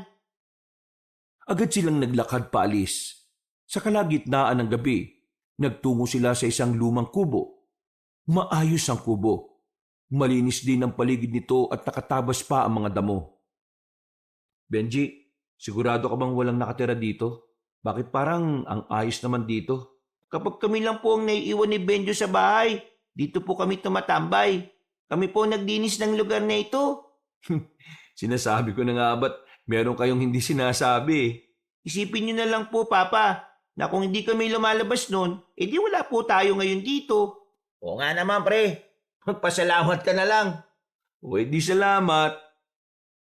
Naalarma silang tatlo nang makita nilang tila sumakit ang ulo ng batang si Benjo. Sinindihan na ni Benji ang malaking gasera na naroon. Inalalayan nila si Benji na makapasok sa loob. Anak, anong nangyayari sa'yo? Benji, anong sabi niya? Papa, may nakita na naman siya. Nakita niya ang Harimon doon. Marami daw po itong sinaktan at pinatay. Ang sabi pa niya, mangyayari daw ang lahat ng yon kung hindi natin siya mapipigilan ngayon pa lang. Anak, gagawin natin ang lahat para matalo ang aswang na yon. Huwag kayong mag-alala. Tutulong na kaming dalawa ng ninong Alfred nyo. Hindi po, Papa. Mas maganda po kung iiwas kayo. Mamamatay po kayong dalawa eh. Hindi pwede. Mapapahama kayong dalawa. Pa, malakas ang Harimon doon. Hindi nyo rin po siya kakayanin kahit kalabanin nyo siya. Isa pa, mahirapan lang kami ni Benjo kung iintindihin pa namin kayo eh. Pare, tama si Benji. Sa ngayon, kailangan natin magtiwala sa kanila. Kahit na gustong-gusto sumama ni Gibo, ay wala na rin siyang ibang magagawa. Napagtanto niya na totoong magiging pabigat lamang silang dalawa sa dalawang bata. Ipangako niyo sa akin na makakabalik kayo ng ligtas ha, Benji, Benjo. Papa, sige na po, umalis na po kayo. Halika na kasi, pre. Kulit mo rin eh, no? Kailangan nyo pong umalis. Malapit na pong Harimon doon. Nag-aalangan tumakbo ang dalawang lalaki. Palingon-lingon pa sila sa likuran habang papalayo sila sa kinaroroonan ng dalawang bata. Malakas ang kaba ni Gibo. Natatakot siya na baka yun na ang huling sandali na makikita niya ang kambal. Pero sa kabilang banda, pilit niyang kinukondisyon ng kanyang utak na kailangan niyang pagkatiwalaan ng dalawang bata. Pre, yun na yung Harimon doon, oh. Pre, Oh, bakit ka tumigil? sige na. Mauna ka na. Ha? Baliw ka ba? Sabi ni Benji, kailangan na natin umalis. Pre, hindi ko kayang iwan si Benji at Benjo sa ganung kalagayan. Ay, naku, kulit mo naman, oh. Yun nga ang mas makabubuti, sabi ng anak mo, pre. Isipin mo na lang, ha. Kanina, wala naman tayong nagawa. Ngayon pa kayang mas malakas yung kalaban nila? Kaya nga dapat nandun ako kasi mas malakas ang makakalaban nilang dalawa. Pre, hindi ko kaya manood lang eh. Nababahala ako na baka wala na akong dat na anak. Bakit? Wala ka bang tiwala sa kanila? May tiwala ako sa kanila. Pero minsan, hindi sapat ang tiwala ko para masiguro kung ligtas sila. Gagawin kong lahat na makakaya ko para protektahan sila. Dahil nangako ko kay Sonia na kahit na anong mangyari hindi ko hayaang mapahamak ang mga anak ko. Sige na, diyan ka na pre. Uy! Umalik ka dito! Binilikan ni Gibo ang mga anak niya. Wala na siyang pakialam kung gaano kalakas ang aswang na aabutan niya. Basta ang tanging tumatakbo na lamang sa kanyang isipan ay ang makatulong sa kambal. Nang makabalik na siya, nakita niyang kaharap na ng 2 bata ang harimondon. Hindi na muna siya lumabas. Hahanap siya ng tamang pagkakataon kung paano niya papaslangin ang malakas na aswang na yon. Kayo pala ang 2 batang kumuha sa itim na kahon. Nasaan ang itim na kahon? Ibalik niyo sa akin kung ayaw niyong... Matagal na pong wala yung itim na kaon. At kung ano man ang laman nun, sinunog na namin. Anong sinabi mo? Sinunog na namin para wala na kayong mapakinabangan pa. Sa sinabing yun ni Benji ay nagsimula ng magalit ang matandang aswang. Nang gagalaiti na ito, humaba na ang mga kuko. Lumaki na rin ang katawan nito. Unti-unti na rin naging ulo ng baboy ramo ang ulo nito. Magbabayad ka sa ginawa mong bata ka! Pati na rin ikaw na hindi nagsasalita! Huwag mong dinuduro si Benjo ha. Hindi mo alam na mas malakas yan kaysa sa akin. Eh wala akong pakalam kung sino sa inyong 2 malakas. Dahil pipinuhin ko kayo at itutupi ko kayong 2 sa 8. Dahil sa laki ng katawan ng harimondon, parang yumayanig kapag naglalakad ito. Nung mga sandaling yon, nakita ni Gibo na tila hindi man lang kinakabahan ng 2 bata. Parang kalmado lang. Parang hindi nakakaramdam ni kaunting takot. Magsisisi kayo ako ang kinalaban nyo! Nang makalapit na ang harimondon sa 2, nagawang makailag ni Benji at Benjo. Gamit ang kanilang itak, tinaga ni Benjo ang aswang na si Leo sa hita. Sinundan naman ito ng taga ni Benji sa bandang likuran. Nung mga sandaling yon, akala nila ay tatabla ng aswang. Pero tumawa lang ito na malakas. Tila hindi man lang naramdaman ang hiwa na kanilang nagawa. Ha! Anong akala nyo? Mapapatay nyo ako gamit ang simpleng itak na yan? Para nyo lang akong kinikiliti eh! Benjo, mukhang di na natin kailangan ng itak na ito. Binitiwan ng 2 ang kanilang sandata. Nagtaka naman ang aswang habang si Gibo naman nababahala dahil hindi nila alam kung ano ang gagawin ng 2. Gayong wala na itong magagamit na pamatay sa aswang. Lalabas na sana siya sa kanyang pinagtataguan pero pinigilan siya ni Alfred. Pre, wag. Hayaan mo na muna sila. Saka ka na lumabas kapag may tamang pagkakataon na. Uy, bakit ka bumalik? Malamang, di naman kita pwedeng hayaan na lang dito. Napalingon sila nang marinig na umaangil ng malakas ang harimondon. Dinakmaan ng aswang na si Manong Leo si Benji. Nahawakan nito sa damit ang bata. Akmang ibabalibag nito si Benji, pero sumulpot naman agad si Benjo sa gilid. Isang malakas na suntok ang pinakwalan ni Benjo sa tagiliran ng harimondon. Sa lakas ng suntok, naramdaman pa nila Gibo at Alfred ang malakas na hangin. Napatras ang harimondon nang maramdaman ang epekto ng ginawa ng bata. Ang sabi ni Benjo, hindi pa yun ang pinakamalakas ha. At ang sabi ko naman, mukhang sa ganitong paraan ka namin matatalo. Anong karapatan niyong saktan ako? Ako ang hari ng mga aswang! Isa akong harimondon! Kaya hindi ako matatalo lang ng mga kagaya ninyo! Muling tumakbo si Leo. Sinalubong naman ito ni Benji. Sinuntok ni Benjo ang aswang pero sa pagkakataon namang ito, biglang nakailag na ang aswang. Paglingon ng batang si Benjo, isang suntok ang sumalubong sa kanya. Tinamaan si Benjo sa katawan. Tumilapon ang bata patungo sa puno. Lalabas na sana si Gibo pero nang makita niyang nakabangon agad ang bata, napangangan na lamang siya. Tingnan mo nga. Mukhang matatalo ba ng aswang yung kambal kung ganyan sila kalakas? Tingnan mo, nakabangon pa oh. Nung mga sandaling yun, nagtaka na rin ang aswang. Nanlalaki ang mga mata nito nang makitang parang wala namang epekto ang suntok niya sa batang si Benjo. Paglingon ni Leo sa kaliwa, sumulpot doon si Benji. Sinuntok siya sa mukha ng bata. Sa lakas ng suntok, nabungi ang isang pangil ng aswang. Gigil na gigil ang harimondon sa 2 bata. Kaya naman, ilalabas na nito ang pinakaalas nito sa laban. Naglabas ito ng hangin mula sa bibig nito at ang hangin na yon ay nagdulot ng hapdi sa mga mata ng dalawang bata.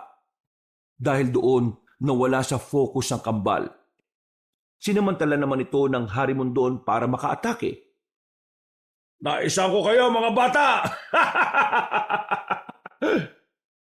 Tumakbo ng mabilis ang aswang na si Leo at saka sinuntok si Benji. Sumadsad pa sa lupa ang mukha ng bata. Habang si Benjo naman ay nakatikim naman ng malakas na sipa. Tawa lang ng tawa ang aswang. Hindi pa ito nakontento. Sunod-sunod na suntok ang pinakawalan nito sa dalawang bata. Sa liit ng katawan ni Benjo at Benji, talagang naramdaman na ng kambal ang epekto ng suntok ni Leo. Sinasabi ko naman kasi sa inyo hindi nyo kakayanin ng isang kagaya ko. Mas mabilis kayong dalawa, pero mas mautak ako sa inyo. Masyado pa talaga kayong bata. Marami pa kayong kakainin bigas. Ngayon, katapusan nyo ng dalawa. Ako ang harapin mo! Hindi na nakatiis pa si Gibo. Lumabas na ito sa kanyang pinagtataguan. Ang tanging hawak niya lamang ay isang itak na kinakalawang pa. Kahit na nanginginig pa ang tuhod. At sino ka naman? Ako ang ama ng dalawang batang yan. Ako ang harapin mo. Sigurado ka ba sa sinasabi mo? Sa itsura mong yan, parang wala ka namang magagawa. Tingnan mo nga yung tuhod mo. Nanginginig. Nanginginig ang tuhod ko sa sobrang galit sa mukha mo. Marami ka pang daldal. Sige, uunahin na kita. Tumakbo ang Harimondon patungo kay Gibo. Nang malapit na ito sa kanya, kumuha siya ng lupa at saka isinaboy sa mukha nito. Dahil doon ay napuwing ang Harimondon at nawala ito sa wisyo. Hindi na nagsayang pa ng pagkakataon si Gibo. Agad na niyang itinarak ang hawak na itak sa dibdib nito. Paghugot niya, kita niyang gigewang-gewang na ang aswang na yon. Benji! Benjo! Tinatablan siya ng itak! Ngayon na! Kahit malabo pa ang paningin ng dalawang bata, mabilis nilang kinuha ang itak na nasa lapag. Dali-dali nilang nilapitan ng Harimondon. Itinarak din nila ang itak sa dibdib nito. Makailang ulit nilang ginawa yon. Hindi pa nila ito tinigilan hanggat hindi sumusuka ng dugo ang aswang. Dumistansya si Leo. Sa isang iglap lang, tila nakakaramdam na rin ito ng panghihina. O ano? Katapusan mo ng aswang ka! Ako? Matatalo ninyo! Hindi ako papayag! Tumakbo ang lalaking aswang patungo sa kanilang tatlo, pero sabay na tumalo ng mataas ang dalawang bata. Pagbagsak ng mga ito, itinarak nila ulit ang hawak-hawak na itak sa dibdib ni Leo. Sa puntong yon, tuluyan na ngang napaluhod ang Harimondon. Sumuka ulit ito ng maraming dugo. Hanggang sa tuluyan na nga itong nalagutan ng hininga. Ayos! Ang gagaling niyo talaga! Ang galing ng mag-aama! Papa, sabi ko kanina, umalis na kayo eh. Anak, hindi ko kayang iwan kayo, kaya bumalik ako. Huwag mo na nga akong sermonan. Hindi natin matatalo ang aswang na to kung di natin nalaman na sa dibdib siya dapat saksakin. Sabi ni Benjo, si Ninong Alfred nanood lang. Oo, sinunod ko lang naman ang sinabi niyo ah. Walang sisiyan ah. Ngayong napas lang na natin ang aswang na ito, ano nang susunod na gagawin natin? Kailangan na lang po nating sunugin ang katawan niya para siguradong hindi na po siya mabubuhay. Naganap sila ng mga tuyong dahon at saka sinilaban nila ang katawan ng Harimondon kasama pa ng iba pang mga aswang na napas lang din nila. Habang pinagmamasdan nilang nasusunog ang mga bangkay, hindi na napigilan ni Gibo na tanungin ng dalawang bata. Benji, Benjo, iiwan niyo na ba kami ng mama niyo? Alam po namin na binabagabag po kayo ng bagay na yan. Pero para mawala na po mga iniisip niyong ganyan, ang sagot po sa tanong niyo ay hindi. Ha? Anong hindi? Hindi po namin kayo iiwan. Paano mo naman nasabi? Hindi ba kayo babalik sa dagat? Ang kondisyon ng diwatang lumikha sa amin, kasama ng kalikasan ng katubigan, sa oras na matalo namin ang kasamaan, maaari na kaming makapamuhay ng normal. Maaari na raw po kaming makaramdam ng isang pamilya. Talaga? Ang ibig sabihin, hindi na kayo aalis? Magiging anak na talaga namin kayo? Yun po yung uling sinabi sa amin ng diwatang tubig. Sa sobrang tuwa, niyakap na ni Gibo ang kambal. Matapos yon, pinunta na rin nila si Sonia sa bayan. Kinaumagahan lang, bumalik na rin sila sa kanilang baryo. Mabuti naman at ligtas kayong lahat. Hindi ako makatulog ng maayos kakaisip sa inyo eh. Ay nako, kung nakita mo lang kung gaano kagagaling itong mga anak natin, baka maging proud ka talaga. Tumigil ka. Hindi na sila lalaban sa aswang, no? Huli na yon. Mama, marami pong salamat sa tiwala niyo sa amin ni Papa. Salamat din po sa suporta. Pinapangako po namin na ngayong wala na mga aswang, magiging normal na anak niyo na po kami. Normal ba yung ganyang magsalita? Pre naman, ya mo na. Ito naman oh. Ay, sorry. Nagtawanan na lamang sila ng mga sandaling yon. Walang paglagyan ng kaligayahan ang lalaking si Gibo. Hindi pa rin siya makapaniwala na nalagpasan nila ang lahat ng pagsubok na dumating sa kanila. Sa ngayon, sinusubukan na nilang makabangon at mapaunlad ang kanilang buhay. Kahit na mahirap, masaya sila. Dahil kahit na papaano ay masaya at mapayapa nilang tinatahak ang bagong landas ng kanilang buhay. Wakas,